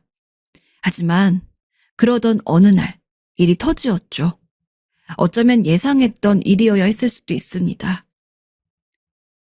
여보, 이제는 더는 못 기다려. 이제 민성이도 배울 만큼 배웠으니까 얼른 한국으로 와줘. 우리 이혼하자. 아내는 참으로 뜬금없게도 제게 이혼을 요구했습니다. 당연히 제 입장에서는 어처구니가 없었죠. 그동안 아무런 이야기도 안 하다가 갑자기 무슨 놈의 이혼이냐고 물으니 아내가 하는 말이 참으로 가관입니다. 제가 가장으로서 제대로 부양을 안 했다고 하더군요. 내가 나조차 꼭 미국에 온 거야? 우리 민성이 잘 되라고 여기 온 거잖아. 근데 맨날 전화해선 귀국하라 어쩌라. 민성이가 당신한테 전화만 오면 한국에 가야 하는 거냐면서 엄청 싫어해. 게다가 학원 그거 잘랐다고 해도 당신이 노력하면 충분히 다른 곳에 취직할 수 있는 거 아니야?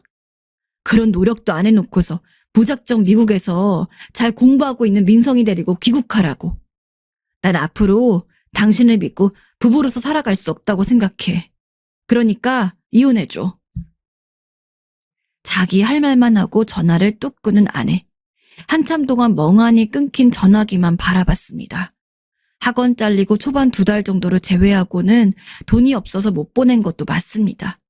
그 때문에 귀국하라고 한 것도 맞아요.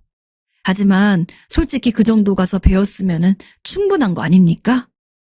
제가 일부러 일을 그만둔 것도 아니고 어쩔 수 없이 잘린 상황에서 다른 일을 구하고자 해도 기회가 없어서 못하고 있는 건데. 지금까지 10년을 넘게 투잡을 뛰면서 미국으로 돈을 보냈던 지난 세월들이 너무나 허망했습니다. 아내의 전화가 온 그날 저녁에 혼자 편의점에 가서 소주를 사온 뒤 안주도 없이 마셨습니다. 그만큼 속이 상하고 쓰렸습니다. 눈물이 나서 술을 마시지 않고는 버틸 수가 없었습니다. 처음엔 그저 이 상황에 대한 한탄만 나왔는데 점점 시간이 갈수록 저에게 그런 말을 한 아내에 대한 분노가 쌓이더군요. 내가 10년 넘게 자기를 뒷바라지한 건 하나도 생각을 안 하고 어떻게 이혼이란 얘기를 쉽게 입에 담을 수가 있지? 그날 이후 저와 아내 사이에는 전쟁 아닌 전쟁이 펼쳐졌습니다. 아내는 전화를 할 때마다 이혼을 하자는 얘기나 반복했고 전 그런 아내에게 심한 말을 하면서 절대 이 상황을 받아들일 수 없다고 버팅기는 쪽이었습니다. 이 싸움이 길어지니까 그렇게 귀국을 하라고 해도 안 하던 아내가 내가 한국 갈 테니까 가서 이야기해 라며 귀국을 하더군요. 얼마나 어이가 없던지. 하지만 그럼에도 이혼에 대해서는 설득을 하고 싶었습니다. 비록 아내가 원망스럽고 이런 상황에서 아빠에 대한 걱정 하나 없어 보이는 아이에 대해서도 원망스럽긴 했지만 그렇다고 영원히 헤어지고 싶은 것은 아니었으니까요. 그러나 아내는 이미 이혼에 대한 결심을 다진 듯 집에 오는 길에 대체 언제 준비를 했는지 이혼 서류까지 가져오더군요. 그 서류를 보니 맥이 탁 풀렸습니다. 서류에 도장 찍어줘. 제발 끝내달라고. 이제 나도 지쳤어. 당신 정말 너무한 거 아니야? 아마 아내는 이전에 아들의 교육에 대해서 고집을 했듯이 이번 이혼에 대해서도 절대 본인의 의견을 물으지 않을 것 같았죠. 그 과정에서 우리는 서로 헐뜯기 바빴습니다. 저 또한 배신감에 입에 담을 수 없는 욕을 하며 제 주장을 펼쳐나갔고 아내 역시 모든 게 무능력한 제 탓이라는 주장을 굽히지 않더군요. 그리고 점점 지쳐갔습니다. 결국 혼자 이혼하고 싶지 않다고 해서 결혼 생활을 이어갈 수 있을 리 만무하다고 생각했습니다. 결국 저는 아내와 정식적으로 이혼 절차를 밟았고 아들이 성인이 될 때까지 매달 100만 원씩을 양육비로 주기로 하였습니다. 불행 중 다행으로 아내와 이혼을 하고 나선 다른 학원에 취직이 되어 다시 강사 일을 할 수 있었습니다. 만약에 일을 하지 못했다면 매달 줘야 할 100만 원조차 제대로 지급하지 못했을 겁니다. 한 달 한 달 양육비를 지급할수록 이제 정말로 아내와 아들과의 사이는 끝이 났다는 생각을 했습니다. 아쉬우면서도 한편으로는 시원섭섭한 마음이 들었죠. 그리고 드디어 3년째 마지막 양육비를 지급했을 때 드디어 최소한 남편으로서 그리고 아빠로서 내가 할 도리를 다했다는 생각에 가슴이 무척이나 홀가분해졌습니다. 그런데 아마도 아내는 그렇다 치고 아이에 대한 그리움이 없었냐고 궁금해하시는 분들이 있을 것 같습니다. 하지만 아들은 이미 너무 어릴 적에 저와 떨어져서 미국에 가 있었습니다.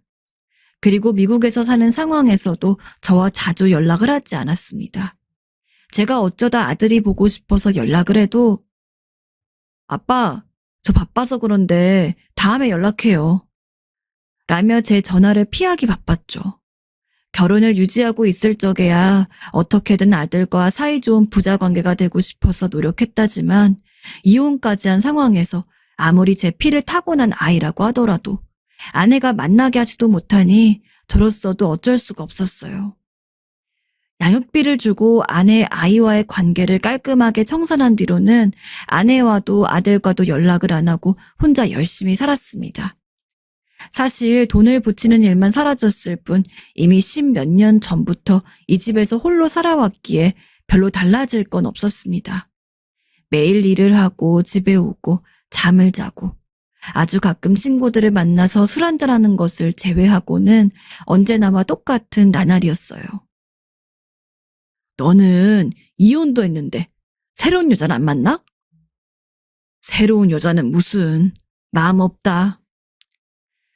친구들과 술을 마실 때면 종종 재혼에 대해서 이야기를 듣곤 했지만 다른 여자를 만나는 데는 관심이 없었습니다. 거의 실패한 결혼을 했다 보니까 조금 두려운 마음이 있었던 것 같아요. 그러던 어느 날 이상하게 평소랑은 달리 메신저를 좀 확인하고 싶어서 카카오톡을 하나하나 보고 있었습니다.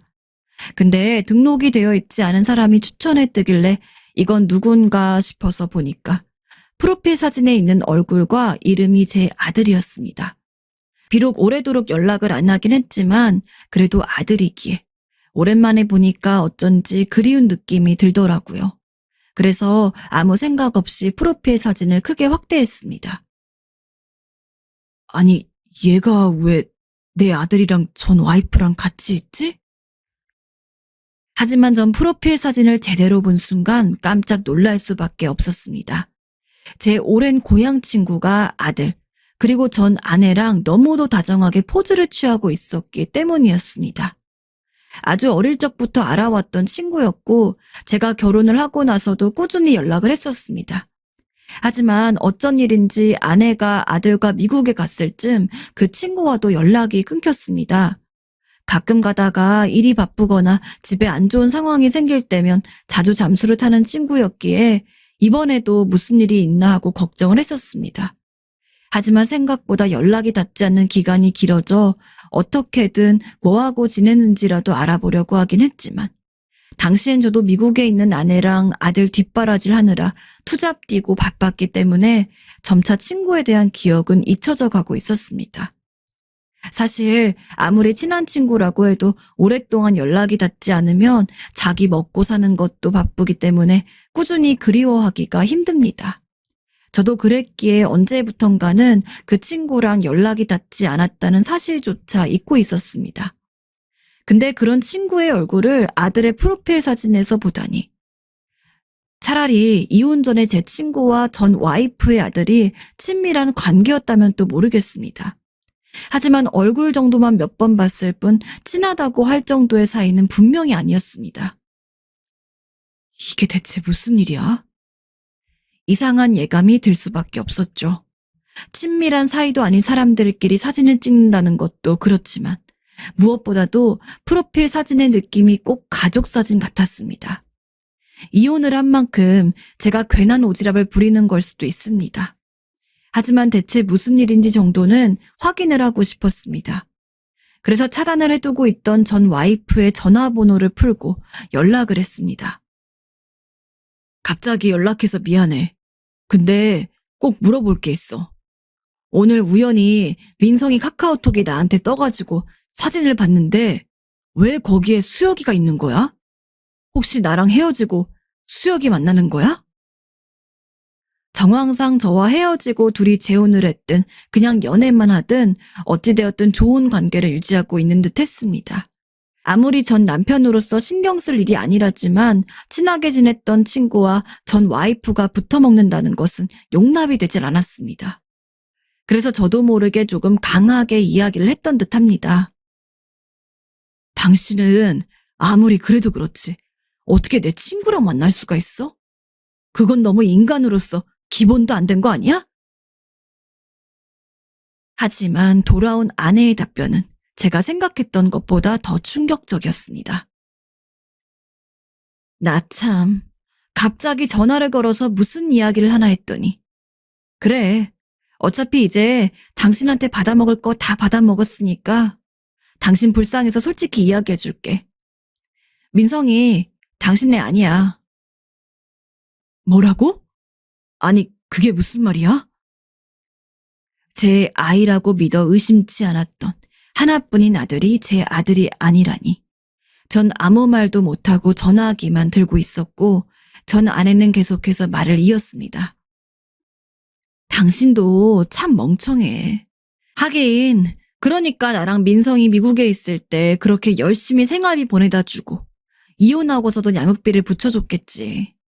당신 만나고 있을 때 난 이미 수혁 씨랑 깊은 관계였고 민성이는 당신이랑 나 사이에서 낳은 애가 아니라 수혁 씨랑 나 사이에서 낳은 애야.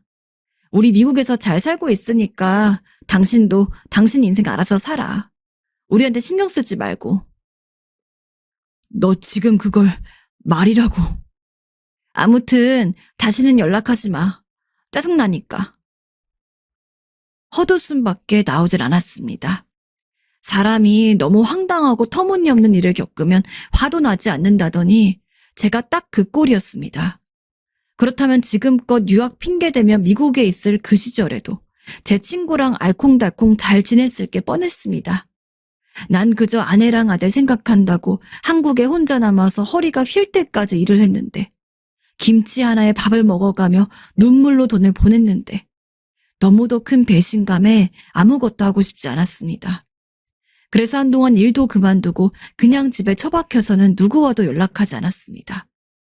대체 나는 지금까지 누굴 위해서 살았는지, 무엇을 위해서 살았는지, 그 모든 것들이 다 허탈하고 허망해졌습니다. 그나마 제가 계속해서 연락이 안 되니까 걱정이 되어 집에 찾아온 친구 한 명이 있었습니다.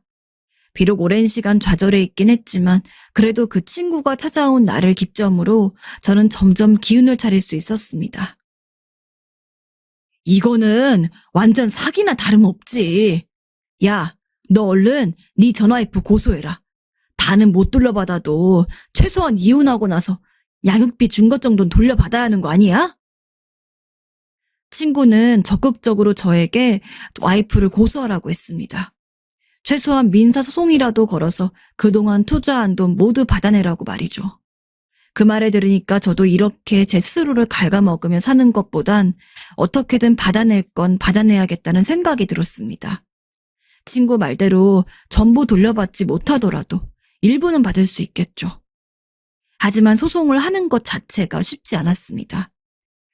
변호사를 찾아가 봤지만 지금 전 아내 되시는 분께서 미국에 살고 계시는 것 같은데 국내에 있지 않기 때문에 쉽게 소송하기가 어려울 거예요.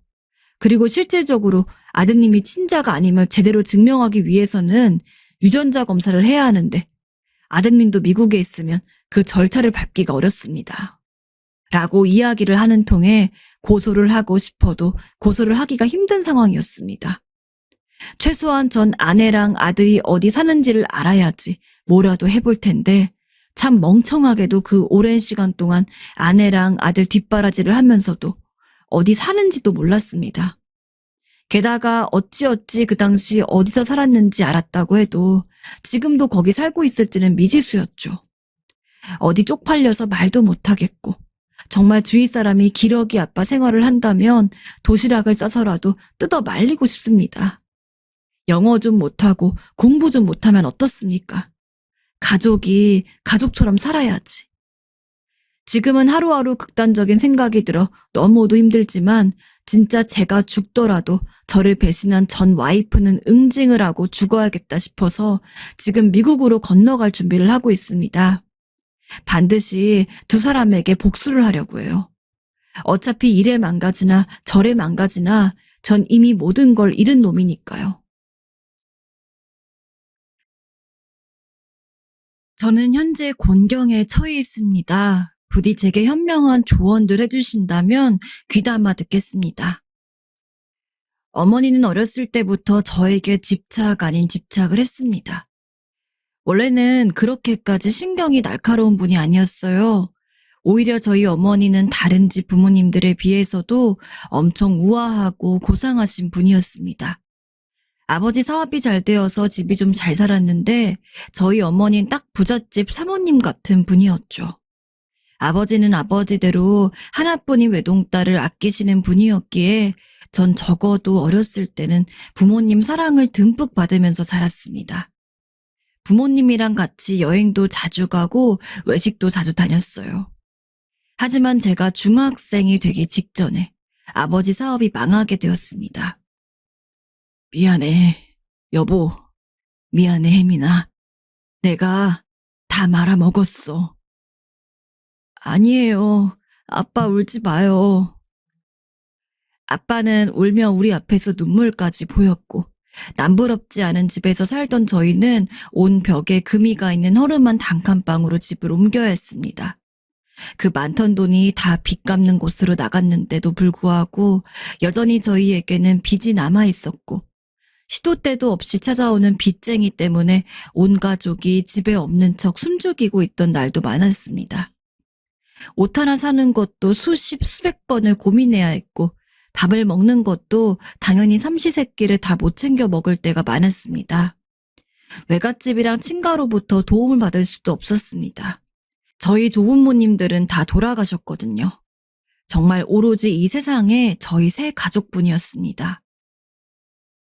아빠가 어떻게든 열심히 일해서 돈 많이 벌어올게. 그러니까 엄마 잘 돌봐드려야 한다. 알겠어요, 아빠. 그리고 한평생 사모님으로 살아왔던 엄마는 이 상황을 전혀 받아들이지 못했습니다. 잠을 자다가도 발작이라도 일으키듯이 깨셔서는 펑펑 눈물을 흘렸고, 제가 말을 걸면 답을 하기는 했지만 평소에 무슨 생각을 하는지 멍하니 앉아서는 곰팡이가 핀 벽만 바라보고 있었어요. 엄마, 아빠가 돈 벌러 나갔으니까 우리 다시 예전처럼 살 수 있을 거야. 조금만 참자. 비록 상황이 나아지는 것은 없었지만 아버지가 그만큼 열심히 노력하시기에 저희는 금방 다시 예전처럼 돌아갈 수 있을 거라고 믿었습니다. 하지만 가정을 살리시겠다고 너무 무리를 한 탓일까요? 평소 감기 같은 잔병 하나 없이 건강했던 아버지는 어느 날 갑작스레 뇌출혈로 쓰러지고 말았습니다. 아빠, 아빠 어떡해요? 불쌍한 우리 아빠. 아빠는 그 길로 너무도 허망하게 세상을 떠나가고 말았어요. 지인께서 불쌍하게 생각해 장례식을 치러주시긴 했지만 조금 들어왔던 조의금도 빚쟁이들에게 다 뺏기고 말았고 이보다 바닥이 없다고 여겼습니다. 졸지에 저와 어머니 단 둘만 남게 되었으니까요. 그래도 다행스러운 건 아버지의 죽음에 어머니는 눈물을 흘렸지만 마구 오열하며 쓰러질 듯이 울 거라고 생각했던 제 예상과는 다르게 굉장히 담담해 보이셨어요. 그래, 이제 혜민이밖에 없어. 나에게는 혜민이뿐이야. 홀로 있을 때면 저런 말들을 조용히 중얼거리긴 했지만 전 어머니가 아버지를 보낸 것에 대한 슬픔으로 더 큰 좌절에 빠진 것 같지 않게 보이는 것만으로 크게 안도했습니다. 이미 집안 사정으로 인해 나이보다 일찍 철이 들어 어른스럽게 자라긴 했지만 어머니가 혹여라도 나쁜 생각을 할까봐 무섭고 두려웠거든요. 하지만 어머니는 겉으로 티가 나지 않았을 뿐 내심 정신적으로 많이 힘드셨던 것 같습니다. 아버지가 살아계시고 저희가 아직 부유했을 적만 해도 어머니는 제 교육에 그렇게 큰 관심이 없었습니다. 혜민이가 공부를 열심히 하고 싶으면 열심히 하는 거지. 엄마는 혜민이가 꼭 공부 잘하는 사람이 되지 않아도 괜찮아. 그냥 건강하게 자라서 나중에 혜민이가 하고 싶은 걸 할 수 있는 사람이 되는 게 엄마에겐 그게 더 큰 기쁨이란다. 덕분에 전 학교를 다니면서도 공부에 대한 스트레스 없이 애들과 놀면서 그냥저냥 평범한 성적을 유지하고 있었습니다. 하지만 아버지가 돌아가신 뒤 어머니는 급변했습니다. 공부는 잘하지 못해도 괜찮다고 그저 건강하게만 자라달라고 이야기했던 어머니는 너 얼른 공부해. 이 세상에서 살아나갈 수 있는 길은 오직 공부뿐이야. 라며 제 성적에 대해서 그 누구보다도 심하게 닥달을 하는 사람이 되어 있었습니다. 전교 5등? 너 저번에 분명히 전교 1등 받아왔잖아. 근데 어떻게 한 학기 만에 이렇게 성적이 떨어져? 이번에 제대로 공부 안 한 거야? 죄송해요, 엄마. 공부는 열심히 했는데 이번에 시험이 좀 어려워서. 지금 그걸 핑계라고 되는 거야? 시험이 어렵다고 세 문제나 틀리는 게 말이 돼? 너네 이번 전교 1등 점수가 어떻게 돼? 하나도 안 틀리고 만점 받았다고 했어요. 거봐, 걔도 너도 환경은 똑같은데 걔는 아무것도 안 틀리고 넌 3개나 틀린 이유가 뭐겠니? 네가 이전보다 공부를 안 했단 얘기잖아. 너 이렇게 공부해가지고 어떻게 좋은 대학 가서 좋은 직장 다니려 그래? 너는 이 엄마 때랑은 달라. 공부 안 하면은 이 인생의 낙오자가 되어버린다고. 내가 지금 나 잘 되라고 이런 얘기하는 거야? 너 잘 되라고 이런 얘기하는 거잖아. 근데 왜 이렇게 공부를 제대로 안 해? 다음에는 꼭 1등 할게요. 죄송해요, 엄마. 잘못했어요. 화내지 마세요. 당시 저는 전교 1등을 하지 않으면 꼴등만도 못한 취급을 받았습니다. 하지만 전교 1등을 했다고 해서 무조건 칭찬만 받은 것도 아니었어요. 만점으로 전교 1등이 된 게 아닌 이상 어머니는 언제나 전교 1등이라고? 그래, 당연히 나와야지. 근데 이 문제는 왜 틀렸니? 라며 어떻게든 제가 부족한 부분을 잡아내서 그것에 대한 아쉬움만 토로했습니다. 예전에 그 다정하고 자상했던 어머니의 모습은 점차 찾아볼 수가 없었고, 전 어떻게든 어머니의 기대치를 맞추고자 발버둥을 쳤지만 점점 그 압박을 버티기가 버거워져 나쁜 생각만 들었습니다. 공부하고 싶지 않아. 아빠가 살아있을 때, 우리 집이 부자였을 때 엄마가 그리워. 도대체 엄마는 왜 저렇게 변했을까? 솔직히 말해 정신병이라도 걸릴 것 같았어요. 그 짓을 고등학교 시절까지 쭉 이어야 했습니다. 고등학교 땐 정말 하루에 잠을 4시간 이상 자보는 게 소원이었어요. 아직도 기억나는 게 시험 기간만 되면 전 하루에 평균적으로 2시간을 잤습니다. 남들처럼 고액과외를 다닐 수 없었기에 더 아등바등했던 것 같은데 새벽 4시에 자서 새벽 6시에 일어나서는 학교를 가기 전까지 그날 배울 진도를 대충 예상해서 예습을 하고 학교에 있을 때는 학교 공부를 한 다음에 집에 와서는 그날 배운 것을 복습하고 식사 시간을 제외하고는 정말 평균적으로 새벽 3시에서 4시까지 공부만을 해야 했습니다. 안 그러고 싶어도 그러지 않을 수가 없었어요. 어머닌 제가 깨어있는 시간에 깨어있고 자는 시간에 잤거든요. 제가 조금이라도 일찍 자려고 그러면 이제 새벽 2시인데 왜 벌써 자니? 공부도 안 끝냈으면서. 라며 저를 혼냈기 때문에 어떻게든 더 늦은 시간까지 버티다가 잘 수밖에 없었습니다. 다행히 숨통이 트일 수 있던 계기가 있었어요. 주변의 도움으로 대학교를 미국으로 가게 되었거든요. 전 사실 이 점이 참 좋았습니다. 물론 국내에 내놓으라는 대학교에 갈 수는 있었지만 안 봐도 뻔했습니다. 어머니가 변하지 않을 것이라는 걸요. 정말 이 기회를 꼭 잡아야겠다고 생각했죠. 더 이상 어머니를 미워하기도 싫었고 어머니 때문에 말라 죽기 싫었거든요. 가서도 공부 열심히 할 테니까 걱정 마세요. 저 없이도 잘 지내시고요. 어머니는 제가 유학을 가는 것이 탐탁지 않아 보였지만 그래도 외국에서 공부를 하는 게 취업 시장에 있어서 유리하다는 것을 아셨기 때문에 별다른 이야기는 하지 못했고 저도 저리 담담하게 인사하고 떠났습니다. 제가 미국에 가서도 어머니는 주기적으로 전화를 하고 어느 정도 공부했냐, 오늘은 뭘 배웠냐 묻기도 했지만 그래도 물리적인 거리가 있기에 이전만큼 감시에 시달리진 않아도 됐습니다. 그냥 적당히 학교에서 늦게까지 스터디가 있어요. 그래서 연락하기 힘들어요. 라고 하면 어머니는 조금 의심을 하면서 납득을 했기 때문이죠. 그래서 아버지가 돌아가시고 그나마 유학생을 했던 6년 정도가 제 인생에서는 가장 편했던 시기입니다. 하지만 영원히 한국에 안 들어올 수 없기 때문에 전 유학 생활을 끝마치고 한국에 돌아왔습니다. 그러나 도저히 어머니랑 함께 살 엄두가 안 나서 일부러 집에 가서는 가까운 곳이라도 좋으니 독립을 하고 싶다고 이야기했어요. 좋은 회사 다니려면 그래도 그런 회사들 모여있는 데 가서 자취하는 게 더 좋을 것 같아요. 출퇴근하는 시간도 만만치 않으니까요. 뭐? 자취를? 안 돼. 무슨 여자애가 자취를 해. 세상이 얼마나 위험한데. 한국에 들어왔으면 엄마랑 같이 살아야지. 어머니는 자취를 적극적으로 반대했습니다. 그러나 제가 계속 어떻게든 우기는 통에 한 달에 몇 번씩 주기적으로 집에 들리는 것으로 합의를 보고서 자취를 할 수 있었습니다. 솔직히 미국에서 돌아오면서 제일 걱정했던 게 어머니랑 같이 사는 거였는데 혼자서 조금 자유를 만끽할 수 있다고 생각을 하니 숨통이 트이는 기분이었습니다.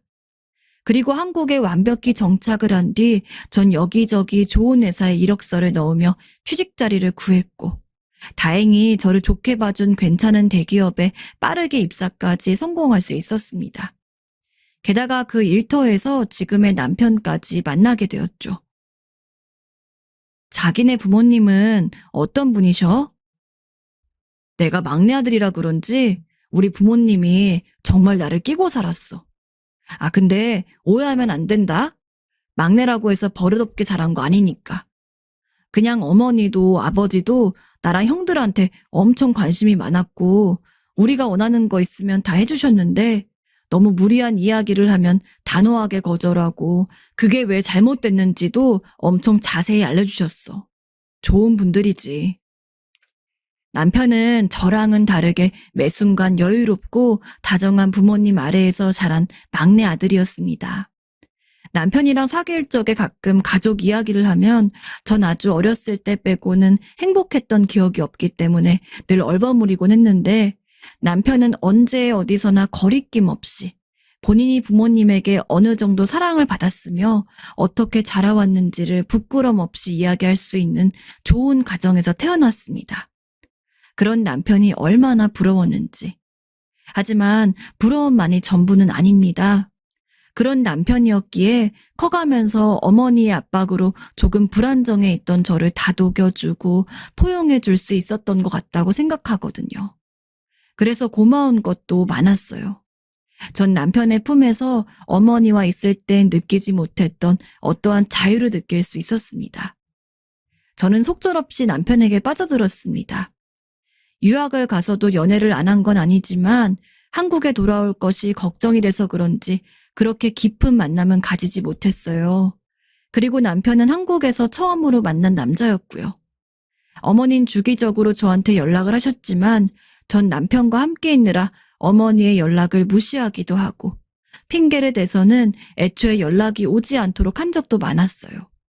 그렇게 정말 일하는 시간을 빼고는 남편과 함께 있었는데 그러다 보니까 결혼도 하기 전에 생각지도 못한 일이 생기고 말았습니다. 제가 덜컥 임신을 해버린 거죠. 나는 솔직히 키우고 싶어. 근데 당신이 지우기를 원하면 지워도 돼. 아니야, 나도 지우고 싶지 않아. 어차피 당신이랑 결혼하고 싶었는걸. 어머니 허락받는 게 조금 힘들 것 같긴 하지만 그래도 나 우리 애 키우고 싶어. 사랑하는 사람과의 사이에서 있는 아이를 지을 수는 없었습니다. 비록 그 아이가 저희에게 준비되지 않았던 아이여도 말이죠. 당시 남편도 작지만 다니는 직장이 있었고 저 역시 다니는 직장이 있었기 때문에 저희 둘이서 힘을 합치면 힘든 일이 있어도 쉽게 이겨나갈 수 있을 거라고 생각을 했습니다. 그래서 먼저 남편의 부모님에게 결혼에 대한 허락을 받았죠. 우리는 너네가 서로 사랑하면은 다 괜찮아. 하지만 아이를 키운다는 것은 절대 쉽게 생각해서는 안 된다. 너네가 정말로 부모가 될 자신이 있다고 확신이 들 때 결혼하고 아이 낳아서 키워라. 시부모님 되실 분들은 남편의 말대로 정말 좋은 분이셨습니다. 시부모님의 반대를 조금 상상하고 있던 저는 무사히 허락을 받았으며 안도의 한숨을 내쉬었습니다. 하지만 진정 문제는 저희 어머니였죠. 결혼도 안 했는데 아이가 생겼다고? 너 지금 제정신이니?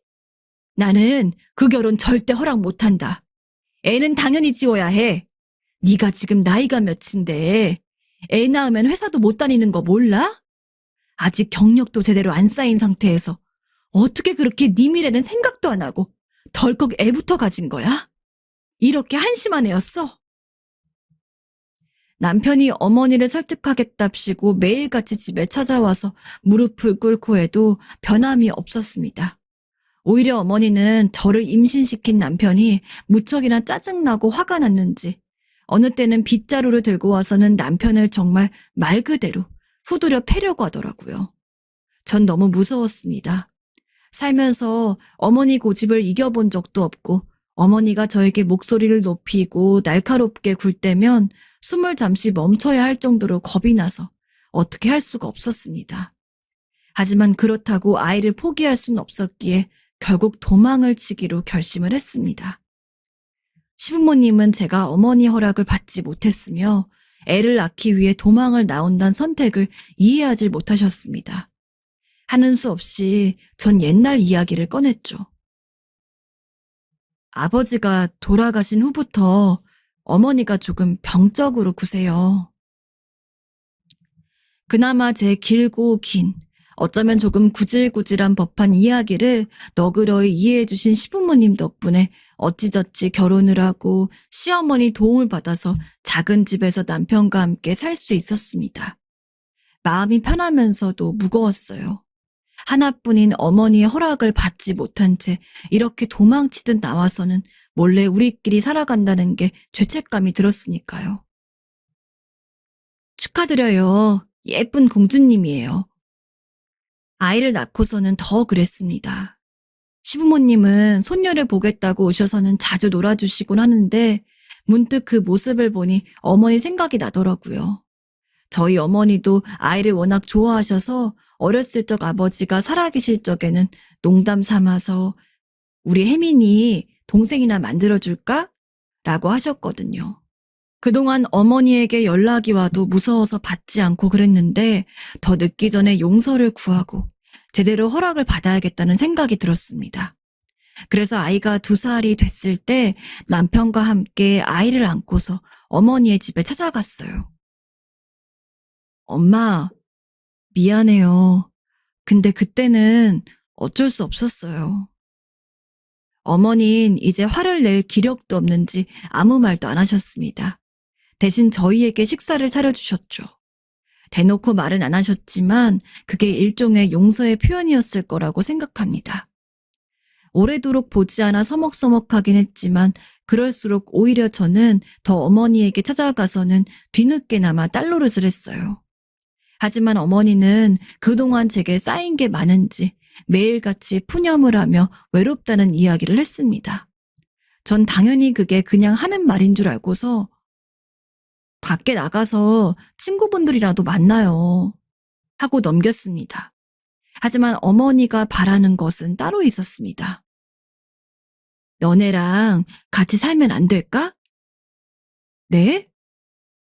솔직히 당황했습니다.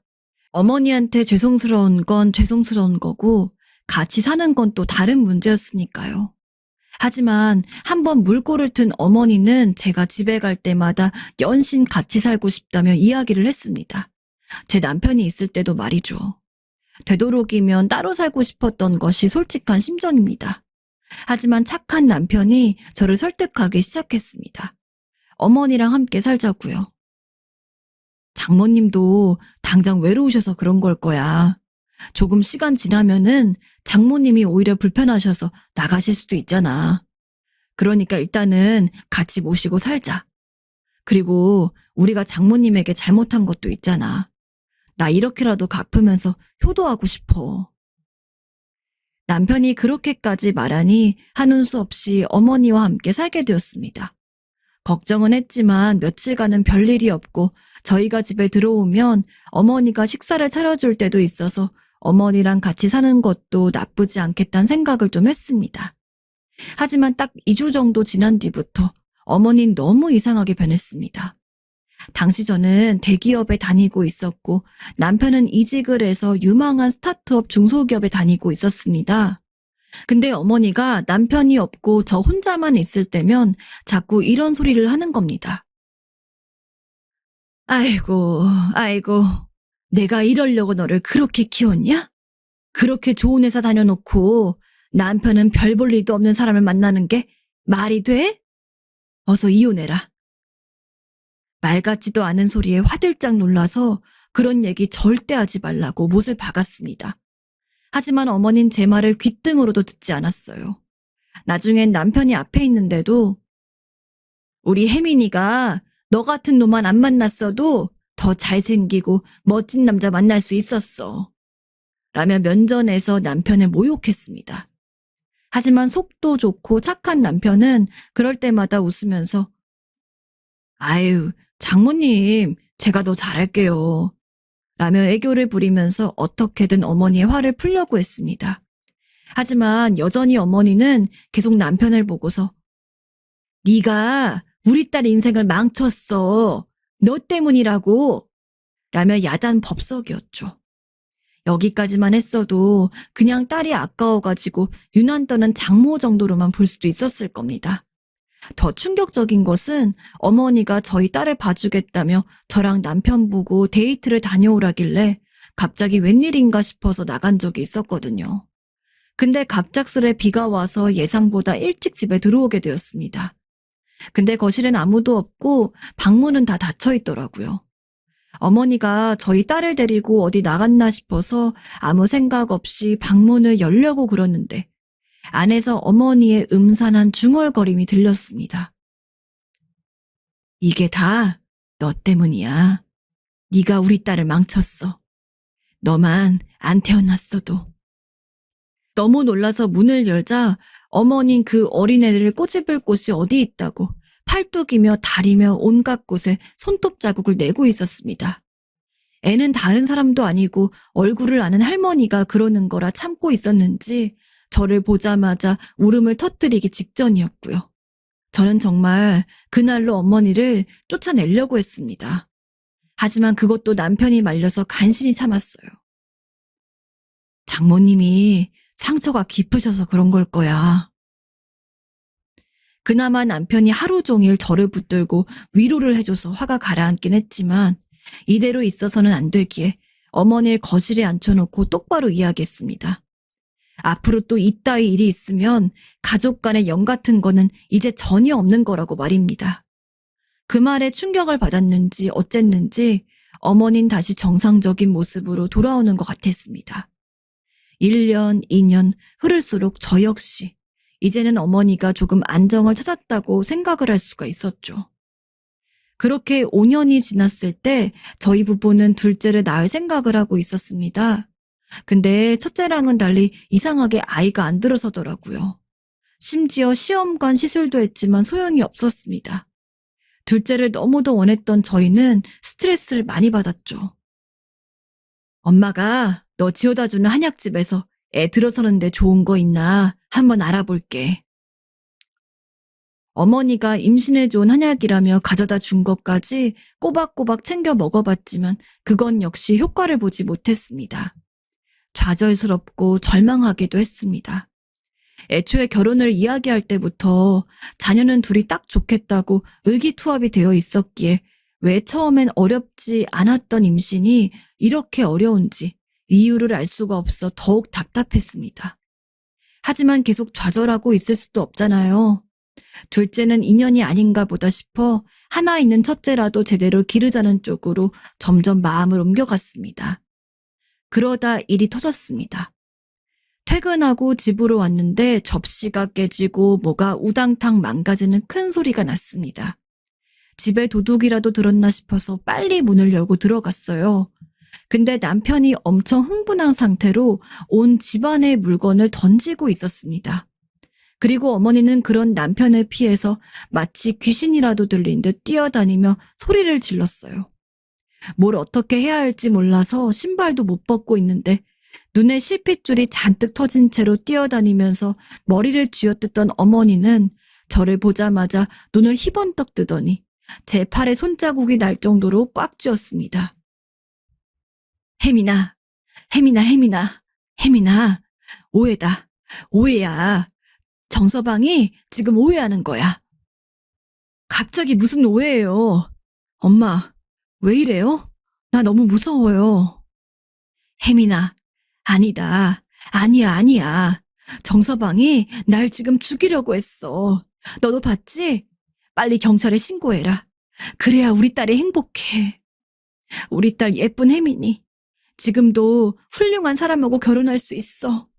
아이고, 우리 혜민아, 엄마 믿고 이놈 버려라. 이놈은 글렀어. 엄마, 정서방 진정시켜. 아니다. 정서방을 쫓아내. 저놈이 집에 있어서 우리 딸이. 아니야. 정서방 미안해. 정서방이 오해하는 거야.